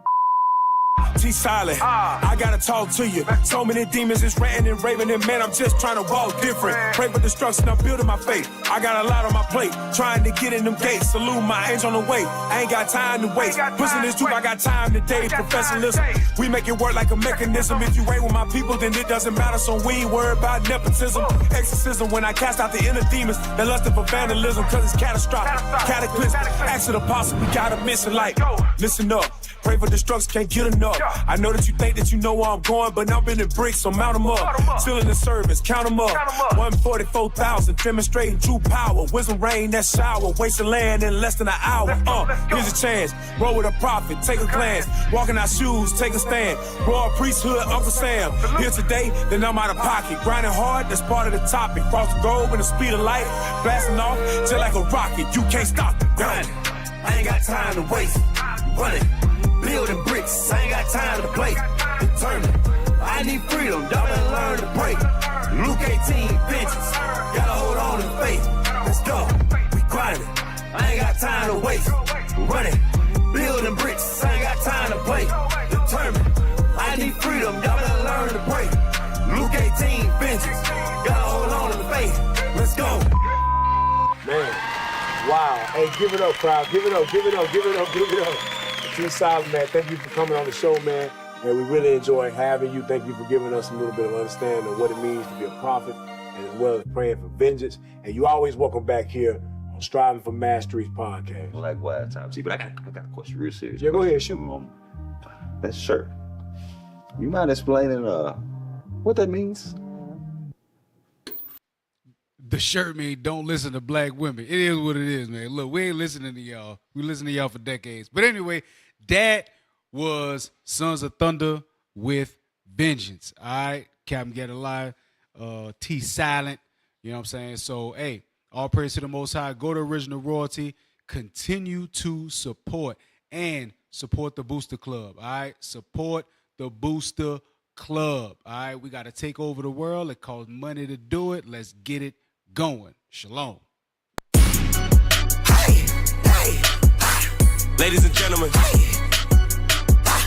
there's the Dream Team. Let's go.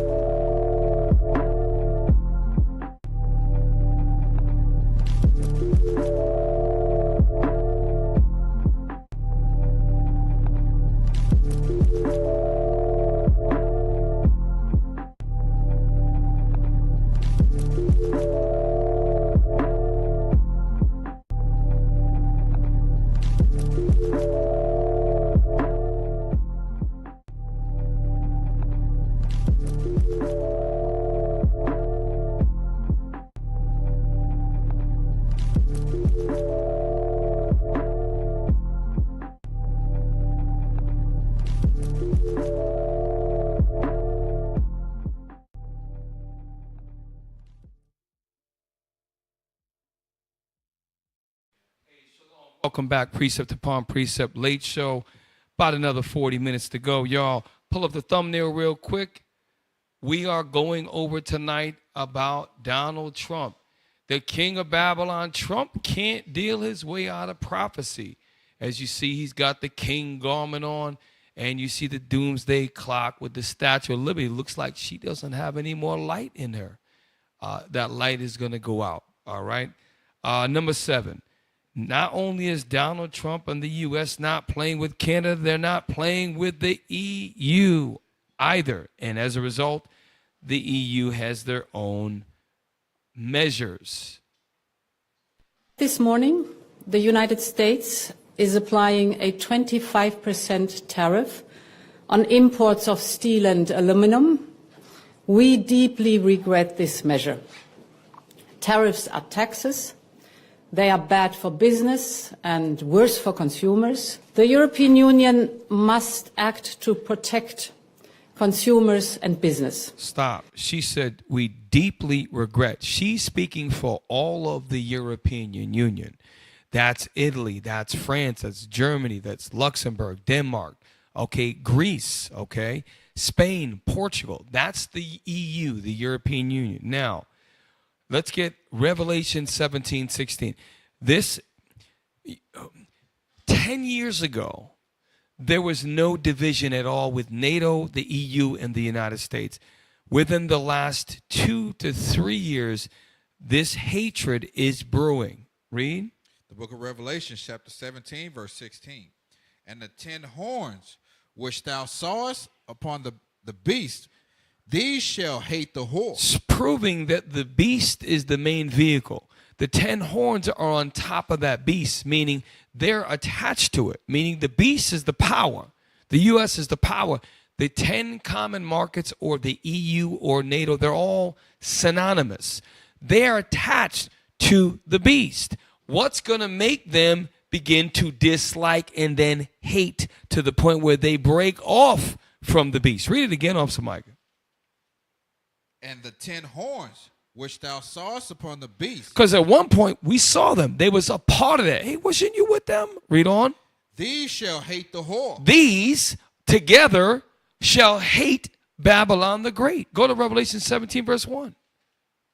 The book of Revelation, chapter 17, verse 1. And there came one of the 7 angels, which had the 7 vials. Verse 3. Verse 3. So he carried me away in the spirit into the wilderness.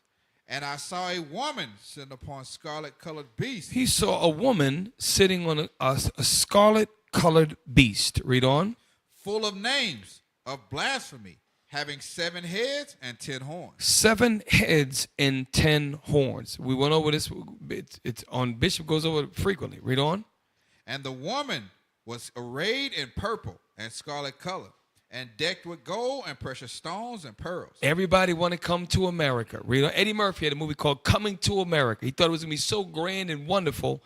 And then he was staying in a Roach Motel and realized America ain't as great as he thought it was going to be. Read on. Having a golden cup in her hand, full of abominations and filthiness of her fornication. Right. That is talking about Babylon. Read on.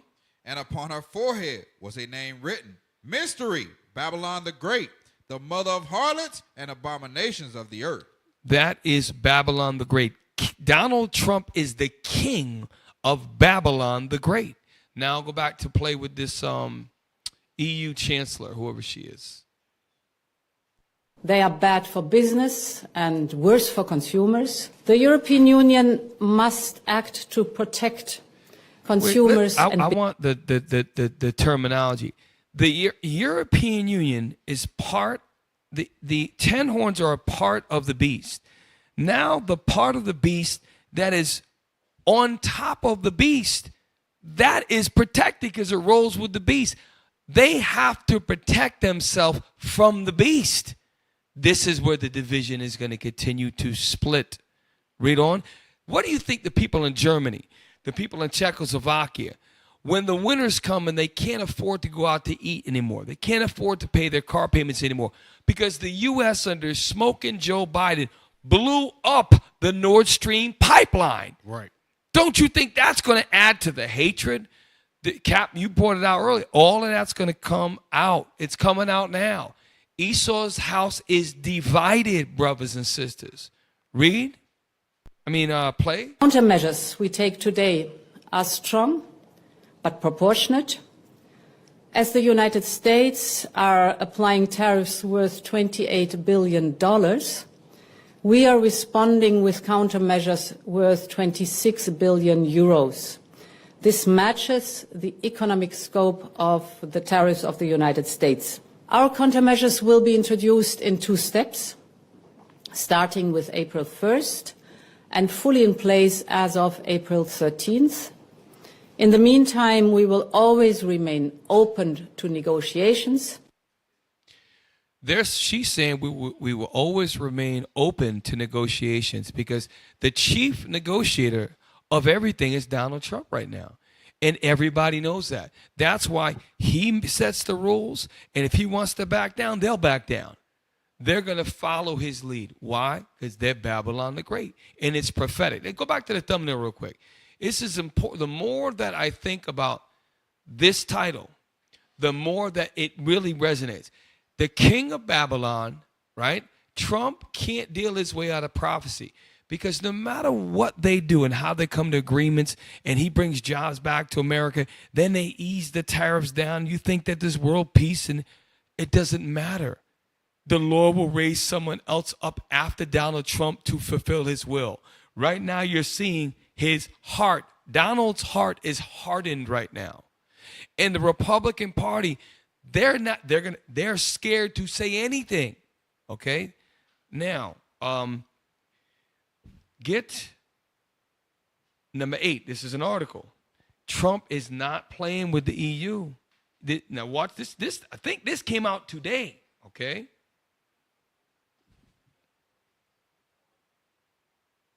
This is a trade war.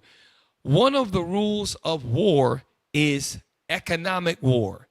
Donald Trump has waged economic war, Babylon the Great, on the 10 horns. He has waged a war. A war.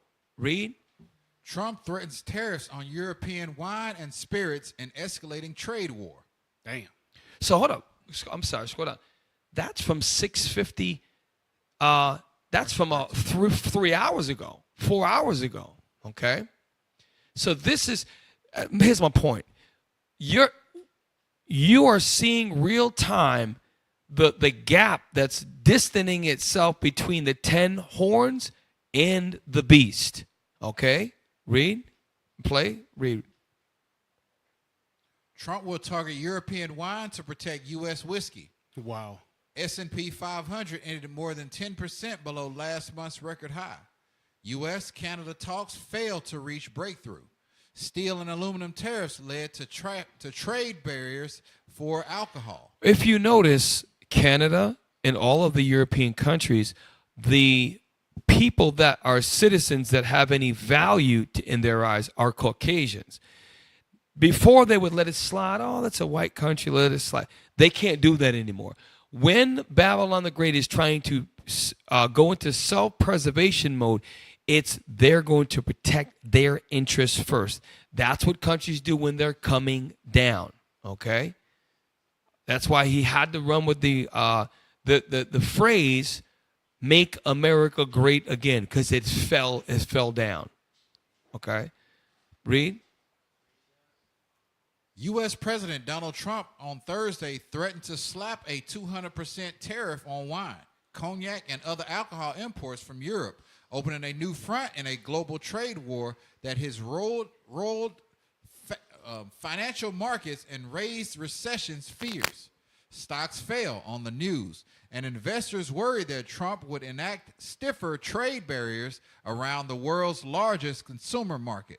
The S&P 500 finished today more than 10% below a record high reached last month, confirming the benchmark index of U.S. stocks is in a correction. That's how you know Negroes is about to start taking a look.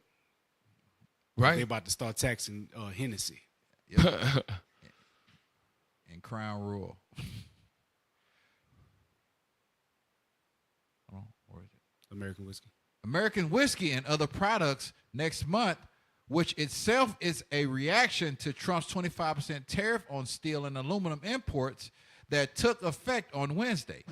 The European Commission had no immediate comment on the move. Right. We just listened to the lady for the European Commission.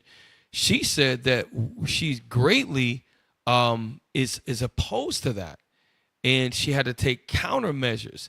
So again, there's a reinforcement of the division between the 10 horns and the beast. Okay, go down to where it says Trump has threatened. The next paragraph. Yes, sir. Trump has threatened to impose an array of trade penalties since returning to the White House in January, though he has postponed action on many of them.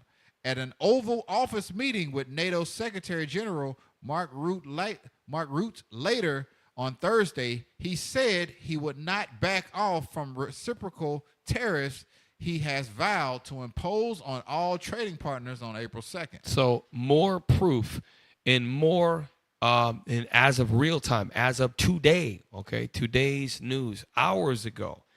Go to the next. Okay, we got time. Good. We did 10. We may not get to Russia. I want McGregor. So this is former Colonel Douglas McGregor. He was actually an advisor to Donald Trump during the 45th presidency under Trump.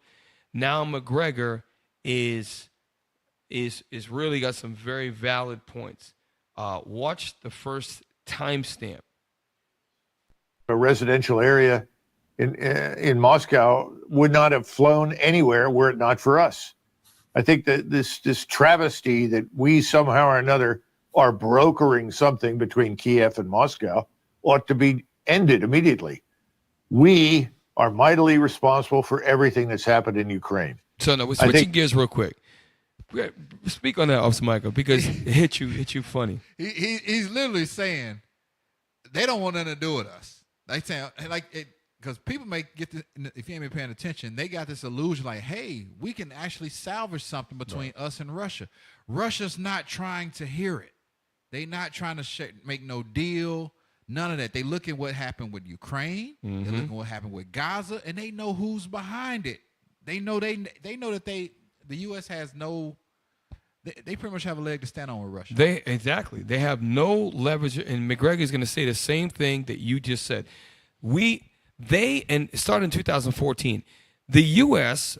Remember, there was a guy we played in this show before. His name he was a former Green Beret named Tim Kennedy. He's a star, USC fighter, and he actually was on Delta Force. He got converted to Delta Force, which is the elite division of the U.S. Army, very, very CBD, tactical, close quarter combat. Mike, Delta, does it get any better than that? Nah, those dudes, they barely hold on to the title of Army. They pretty much just paid killers. Right. Delta Force, Green Berets, these Army Rangers, these are really tough guys. And Tim Kennedy said the Green Berets will go in, and within 6 months, they could take over a country. They sent in the Jackals, which are Green Berets and other specialty. They call them, they're tier 2 operators, but Delta's tier 1. They sent in highly trained. Their schools are over a year. Highly trained special operation forces, and they ousted the government. They inputted Zelensky. They created the Ukrainian false puppet. They created that. Putin has been in power for over 20 years. He saw all of that. That's why he prepared. That's why they had that missile that they launched about 4 months ago. It was a nuclear launch, but it had conventional heads. The Orishnik, I think it was called. They had been perfecting that way back in 2014. Russia is beyond hypersonic missiles. They're beyond. The U.S. does not even have the technology Russia has. Putin has been watching this, former KGB, watching this from the inception. What he just said and what Micah picked up on, is that they know the U.S. responsible for everything that has happened, even to include 1990 with the dissolving of the Soviet Union, USSR, and the U.S. Bringing all those NATO countries they were moving eastward to Russia's border, to the point where they did Finland and Sweden, which is right on the border of Russia, the northern border. All of this we've been covering.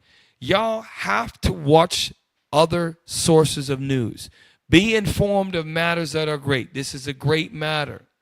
Okay, I know it's late. We're all tired. I understand that. Finish up, McGregor. First clip. Russian, you reasonably asked the following question. If they want good relations with us, if they want to repair the damage, why don't they simply put an end to this regime in Kiev? And we could.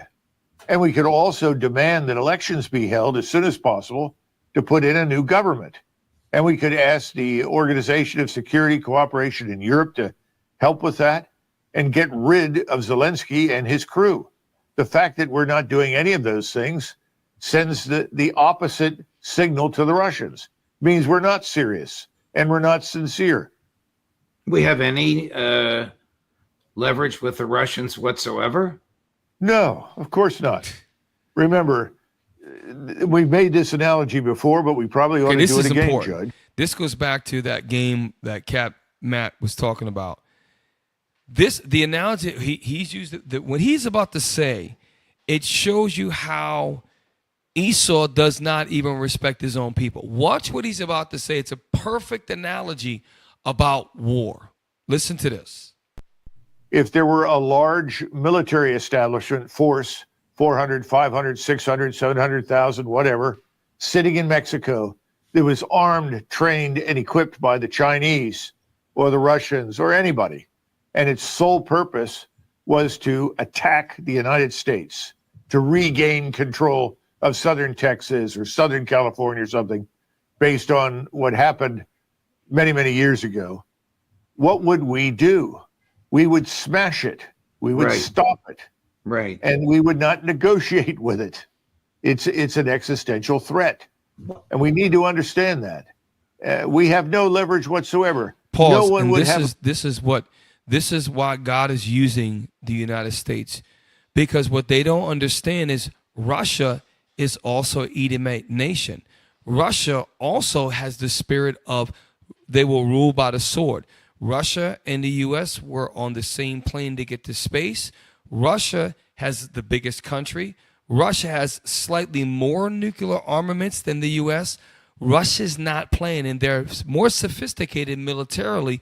They don't have as many bases, but the missile systems that they have, that they do not need to leave their country, they can defeat the U.S., just like the U.S. can defeat them. They're an equal power.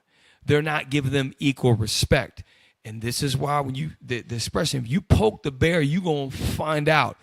God is going to use Iran, like 2 Ezra 15, and the dragons of Arabia. He's going to use Russia.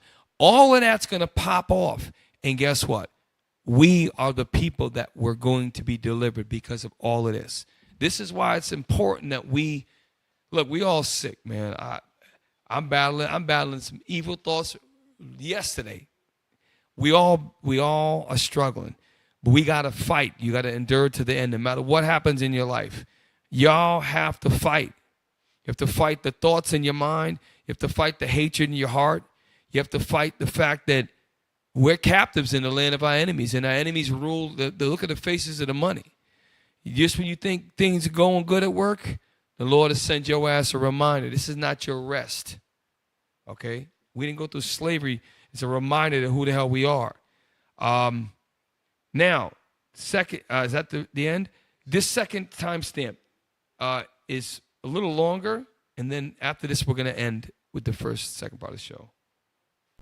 In my interview with Foreign Minister Lavrov. So, damn, I had a whole video I was going to timestamp, but I didn't have enough time.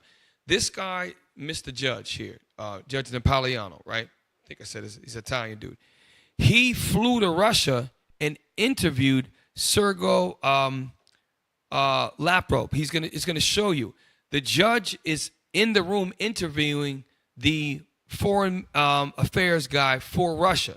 This judge flew over there. He's about to play it. It was a 2-hour interview. Lavrov. It would take me forever to timestamp that one, but watch this. This is important. Monday, he said a number of fascinating things. A 2-hour interview. I think he did 95% of the talking. That's just the way he is. I'm deeply grateful for having been there. But here's an interesting comment he made, Colonel, about his belief, and I assume President Putin's belief, that the Europeans actually want more war. Chris, cut number 10. Prime Minister of Denmark. She said that these days Ukraine is weak. Ukraine cannot. Pause. He's talking fast. So remember, Denmark is a part of the EU, European Union, right? Watch what he's about to repeat that was said on record by the Prime Minister of Denmark about the war in the Ukraine. You look it up. Watch what he said that she said. Be fairly treated now. Therefore, for Ukraine, today, peace is worse than war. She said this. Yes, let's pump Ukraine with weapons again, and when we have shaken Russian position, then let's see whether we can talk. And the chief of German intelligence a couple of days ago said... Now he's going on. He's a thick Russian. He says the chief of German intelligence. Germany, the largest economy in the EU, okay, which is the fourth largest economy in the earth, and is a major player in the EU. Watch what their guy says about the war in the Ukraine. See, Russia's not stupid. They have their own intelligence that tracks everybody, okay? And don't be surprised if your boy Judge they start messing with him, because he went all the way over to Russia to interview. They did the same thing with Scott Ritter, okay? Play. Be bad for Ukraine and for Europe if the war ends before 2029. Oh. And so pause. What just happened is the judge in the background gasps, right? So again, we're ignorant to this over here. The European leaders on record are saying that they want the war to extend another 4 years. On record, they're saying these things. So that's why when Trump is he was cussing out Zelensky in the Oval Office, because who's filling Zelensky's head about, give me more weapons, let's keep fighting. They're trying to extend the war. And don't be surprised if it's a show and Trump and the Babylon the Great wants the war still. Don't be surprised. Play on. Even better. Yes, they say these things. And when President Trump was interrogating President Zelensky in the Oval Office, asking him many times, you don't want to negotiate. Zelensky was trying to avoid an answer. Were you startled to hear those comments from the Prime Minister of Denmark? Peace is worse than war. From the head of German intelligence, it would be good if the war lasted to 2029, 2030. The guffaws in the background were mine. I was startled to hear that. I was seated just across the table from him at the time.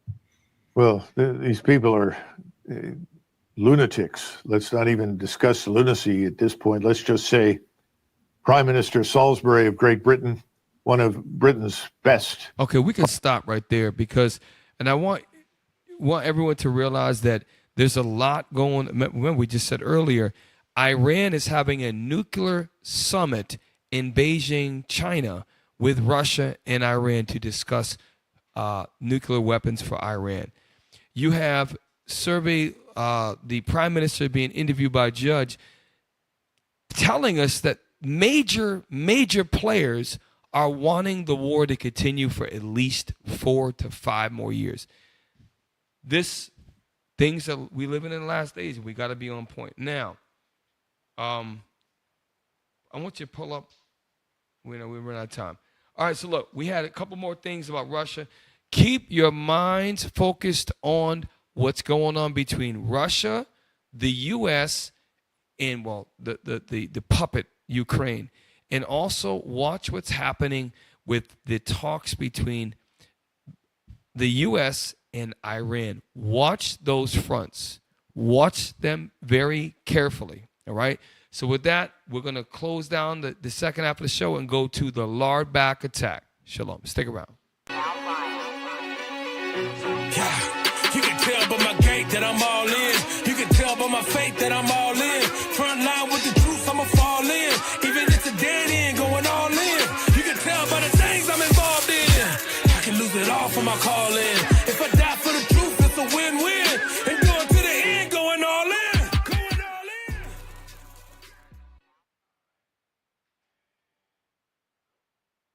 Hey, Shalom Israel. Welcome to another edition of Lard Back Attack. Tonight we're going to start off with something funny. Our boy, Dr. Now, or Dr. I believe it's Now, he's the guy that has my 600-pound patient. Check out your boy, Dr. Now. He's got a Jamaican accent. They played it over. This is funny as hell. We got to laugh a little bit about fat people because it's their fault that they're fat and not ours. All you greensmen out there. You know, it's not a greens. We got to, real quick.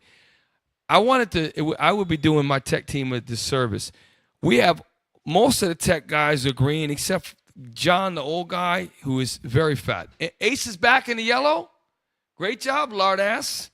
2 lard asses sitting back there in the tech team. Fat backs. Now, let's go to our hero, Dr. Now. Me not see nothing on the chart saying you lose any weight. I'm disappointed. Well, shit, you ought to be. Tell me why you're so disappointed. Because I thought I would lose more than what I've lost. Well, if you wasn't so craving, then you wouldn't be here when my officer cry out your eyeball. I look for pity when you no deserve none. The only time you sugarcoat anything is when I make drops. You know where drops is? The thing where you make from coconut. Well, anyway. See the life of me. Me don't know why you think you can't eat any and everything. and think you big ass So Ricky, what's funny is 'cause this is not his real voice, but the way they do it, they I don't know if it's AI, but they got him at the Jamaican accent. Play on. Without dieting or working out. You know eat better.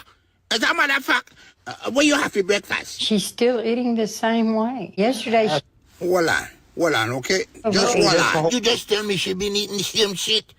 After all this time, she still on the same crap we bad for her. Your reasoning can't cut it. You're not going to lose weight. Kaka fat. Look how the face ugly up.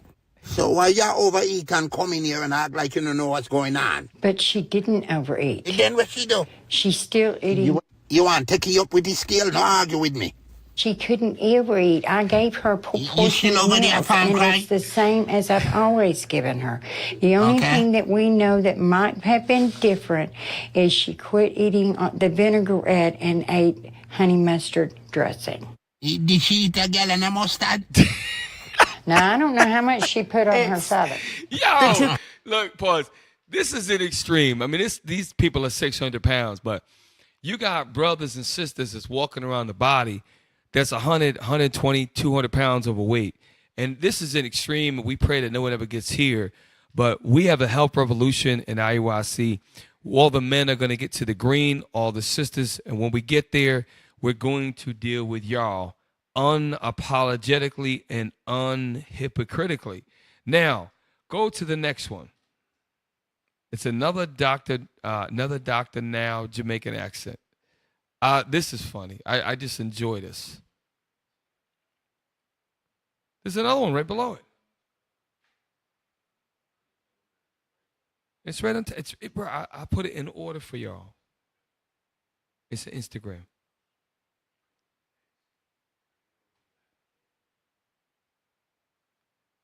Okay. Now he got a sister. He got a sister. Black women cannot stand accountability. They just ridiculous.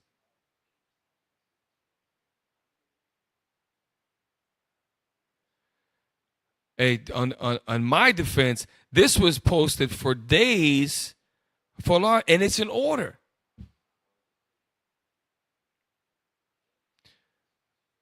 Okay, so what's been going on since you left the hospital a couple days ago?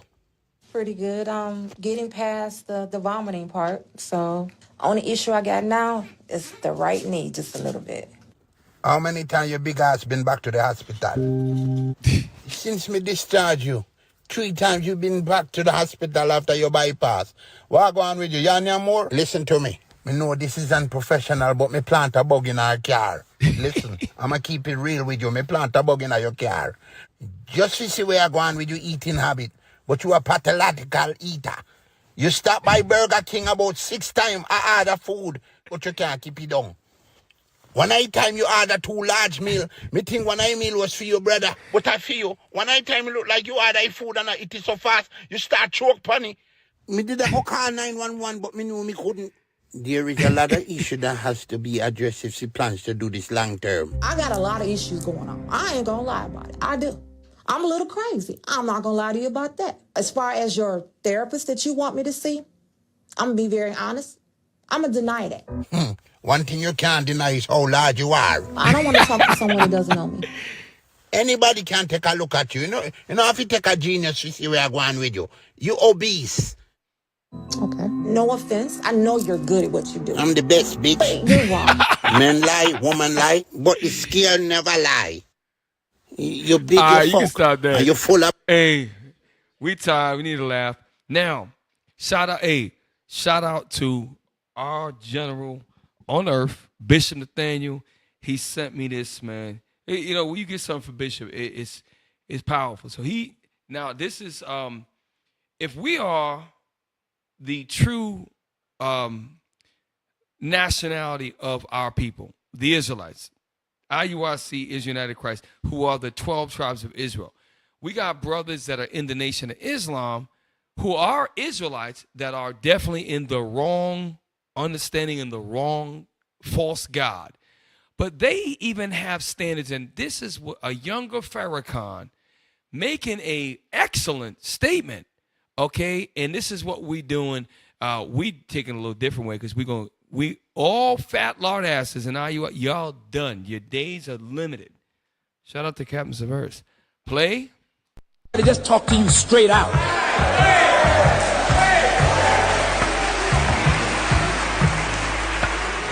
I'm telling all those who are with me, I'm not going to have no fat person working with me. Ain't going to be no fat people around me. I'm getting rid of you if you don't get rid of the fat. I don't want no big belly, big gut, fat jawed something representing God. Pause. And they ain't even got the truth. Why should we? I've been saying that, but been falling on deaf ears until about 6 months ago. Why have we the army? Do me a favor. Pull up. Can you pull up the Bronx Blitz that we went to? Something that you had last week, easy, right? If we are the army of the living God, and we have been given the Holy Scriptures to bring to our people, to bring them back to the fold, why do we allow fat, lard-back, fat-back, disgusting, whale-gutted lard asses? Guess what? The lard asses have to march outside the formation now, you big barrel-gutted. They were probably off to the side. I think they were off to the side. Top left. Show me. Okay, yeah. See over there? That's where the fat ones were. We corralled it, and guess what? The fat population is shrinking. It literally is shrinking by Men's Conference 2025.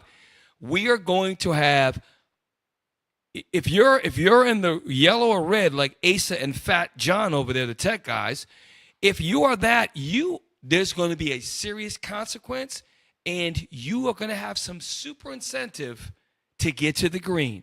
So we're going to fix our ranked men first. Then we're going to trickle down to the regular members, and then we're going to turn to the corralled wildebeest known as the black woman, who is horrible. And I've been holding my tongue for a long time. I can't wait till I turn up on you fat women. But I'm going to scale down real quick. I'm going to refocus on the brothers.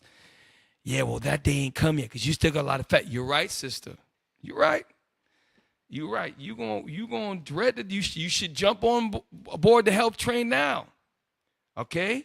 Now, you want to hear from Moab? Let's hear from Moab. I like this guy. Moab, we got two more, we done. This guy is, now, what he says is very, very simplistic, but the way he says it is very, very true. Listen to his simple explanation, you fatback lard asses. Fasting is way better than exercise. Diabetes is a dietary disease. It's not an exercise disease. So you cannot exercise away your diabetes. You cannot exercise away your fatty liver. You cannot exercise away your tummy also. Fatty liver, tummy, all related ma. You can only do fasting to burn it off. You do low carb plus fasting to burn off the tummy fat plus the fatty liver. So exercise, you can do. Rewind it again. Well, as you rewind, I want you to listen to me. I've been saying this for years and years. If you want to lose weight, you could do it without exercise. You have to space out your meals. The more time you go without a caloric uptake, the more time you fix your damn insulin. That is the problem. The way you do it is you got to do two things. One, intermittent fast, which you can do 24 hours and do the one meal a day. That's what you big barrel got a lard asses like Captain Severus needs to do. And Lard Rhino, shout out to Lard Rhino, been fat for like 10 years. Those lard asses do one meal a day.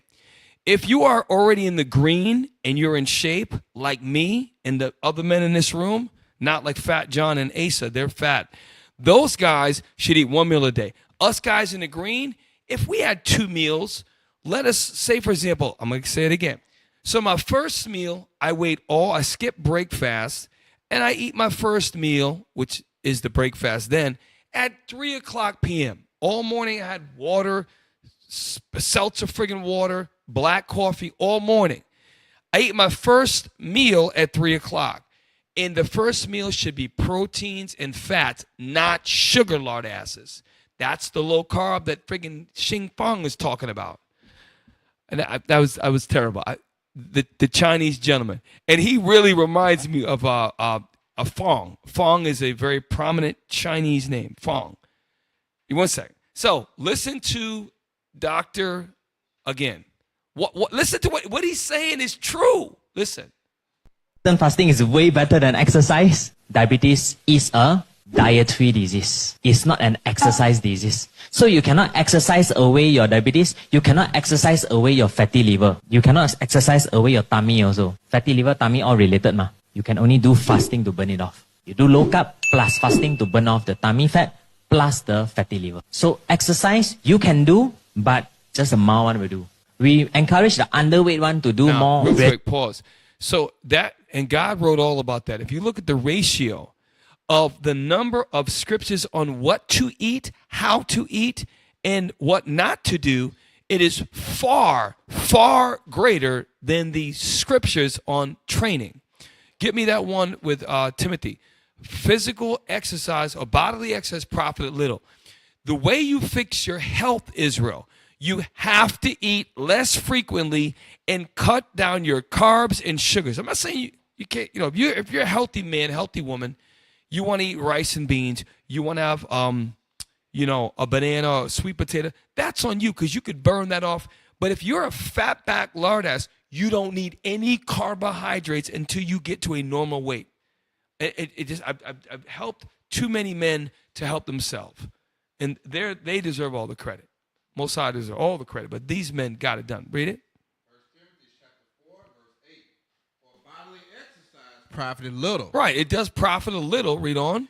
But godliness is profitable unto all things, having promise of the life that now is, and of that which is to come. Of that which is to come, which is, give me Proverbs chapter 3, verse 5. You got to understand, if you want a long life, you got to keep the commandments. The commandments are found in Sirach 38, verse 4, Sirach 30, verse 15 through 17, Sirach 30, verse 25, Sirach 31, verse 16, all Leviticus chapter 11, verse friggin' 1 through doggone 26. These are all, Deuteronomy 14, these are all laws and how to be godly while you're here on earth, with to put into your damn temple, lard asses. Read. Proverbs chapter 3, verse 5. Trust in the Lord with all thine heart. I trust and that the Lord madeth medicines out of the ground. I know. And lean not unto thine own understanding. What's it going to give you? Read on. In all thy ways acknowledge him. And that means the dietary laws and how to eat too. Read. And he shall direct thy path. He going to direct your path. Read on. Be not wise in thine own eyes. Come on. Fear the Lord and depart from evil. Right. Is it above where it says for length of days and long life? 2. Watch this. For length of days and long life. 1 and 2. Verse 1. My son, forget not my law, but let thine heart keep my commandments. So the law is the commandments. Contrary to popular belief, what Paul said in the New Testament, the law is talking about the sacrificial portion of the laws. Here, the commandments are the law. That's why Christ said, I come not to do away the law. The law, he didn't come away to stop teaching the dietary laws and adultery laws. He didn't stop that. Read on. For length of days and long life. You want length of days and long life. A lot of black men die in their 50s and 60s early from diabetes, dementia, which is diabetes free, which is insulin resistance of your friggin' brain. We can fix these stuff now. Don't you want, if Lord will, right? We should want to, as Israelite men, want to be teaching the Bible, passing out flyers, teaching online classes well into our 80s and even 90s unless Christ come back. We can do that if we want the long life, if we follow the parameters of God's precepts. Okay, and you fat lard asses who have not got with the program, some of you lard asses have lost 10 pounds since men's conference. That's your fault. Then we got other brothers who have lost 100 pounds since men's conference, and they're already in the green. There's no excuses. You better get right, or your fat ass is going to get left back at the school. You fat back lard bear. Read on. For length of days and long life. Last video, we're going to close out. Thank you, Akim, for the reminder. And peace shall they add to thee. Thank you, Officer Micah. Peace shall they add to thee. Why? Because you're not on damn Ozempic. You're not on damn Zoloft. You're not on damn all these medications that mask the symptoms of your metabolic dishealth. Why? Because you eat too many processed foods and sugars, you big fat lard ass. Last video. This is exactly why diabetes is out of control, all right? Imagine this glass being like... This is probably the best I've ever heard it explained. He's using a cup of water to explain carbohydrates and sugars and eating too often. This is true. If you just stop eating so often and just eat the one time a day, you can fix your health, almost half of it, just like that. Watch this. This is exactly why diabetes is out of control, all right? Imagine this glass being like your body. So back in the day, you'd eat, and then you wouldn't find food for a while. Your body would need energy. It would use that energy. But what happened with the modern food environment is they're like, hey, you got a breakfast, most important meal of the day. So you'd use a little bit, but then they started making snacks. So now you're snacking throughout the day. You're not exercising. You're barely moving. And all that energy, which the food, which turns to sugar, is accumulating in your body. And now you start getting sicker and sicker and sicker. And so now your body is full. You get fatter, your fat cells grow, and you keep eating and eating. You're barely exercising, and you eat more because you're getting hungry, because your body cannot use this energy because you're insulin resistant. You start getting skin tags, your blood pressure goes up, your cholesterol starts going up because your liver starts pumping out the sugar as fat in the blood. And now eventually the blood sugar is overflowing. And that right there is type 2 diabetes. And most of your pre-diabetic, which is insulin resistance, diabetes 2, 100% can be reversed. Sometimes it could take people 6 to 8 months. How do you fix it? Take out the processed food, take out the refined sugars, cookies, friggin' candies, cakes, breads, pastas, take it all out. Go back to Sirach 38 verse 4, which says the Lord made his medicines, you don't have to get it, out of the earth. So just eat whole food and do it once a day. If all fat, disgusting lard asses would do two things. One, eat one time a day, which gives your body a chance to use it. Drink nothing but water, mineral water, or non-caloric drinks throughout the day. Just do that and eat one meal of things that grow, like organic beef, pasture-raised eggs, a bunch of salad. Okay, if you're going to have fruit, it can be berries only because they're the lowest sugar. If you do that, you're doing everything the scriptures are saying, then you get your body a chance to tap into the reserve energy, which is also called, in a negative connotation, fat cells. Fat is energy. You got to tap into it. You can't do it when your fat ass is eating 6 times a day, you big fat. Shout out to Severus. We're going to get all the men in order. So with that, I'm Captain Shem. I say shalom. You can tell by my gait that I'm all in. You can tell by my faith that I'm all in. Front line with the truth, I'ma fall in. Even if it's a dead end, going all in. You can tell by the things I'm involved in. I can lose it all for my calling. If I die for the truth, it's a win-win. And going to the end, going all in. Going all in.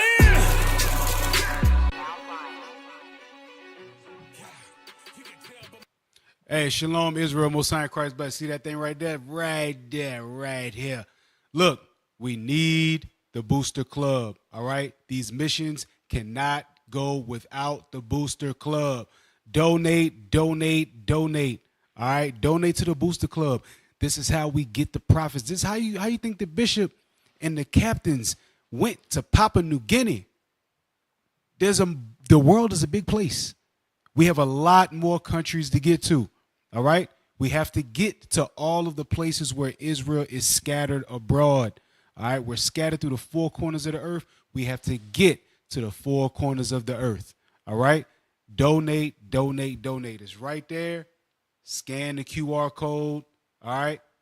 Keep on giving. All praise to the Most High. Thank you for staying with us late. We actually ended on time tonight. All praise to the Most High. And look, subscribe to our YouTube page, Twitter, Rumble. We are still stuck on 29,000. It's ridiculous. Brothers, sisters, help us. We need to get 30,000. Then the next milestone is 40,000. We need your help. talk it up, chop it up into the comments, within the comment to the comments within the YouTube algorithm. It can help to increase us. Why? Because we know that the Israelites there's a media blackout and there's a media slowdown for our growth. There's no way we should be stuck for almost literally, it's been 6 months or more than that at 29,000. Okay, help us to grow. So with that, thank you for joining with us tonight. Please share. We know we have some things we got to work on. If you see something that we're not, I heard today in the comments, the mics, that's my fault, because what I do, it's not the tech guy's fault. I lean back like this, and they're trying to do their job. It's me. I'm not gonna make an excuse. So we need to do a better job like this, to talk like this the whole time, and we're gonna work on it. So, Cap, anything else you want to add before we? Oh, did you want to plug what we got coming up, or you want to wait for that with the new show coming up? No, we're gonna wait. We're gonna wait. Okay. We're gonna wait. We got something special brewing for you with another part of the state. So, all praise to the Most High. With that, we're your hosts. I'm Captain Shem. Captain Matt. Austin Micah. Hey, Israel. And with that, we say shalom. There's a special place that I like to go when nobody's home, to increase my understanding, my daily bread that amazing. I'm talking about precepts, precept on precept, line upon line, precept on precept, line upon line, babe. I can't keep explaining, can't study for you. I can't think of nothing, wasn't nothing gonna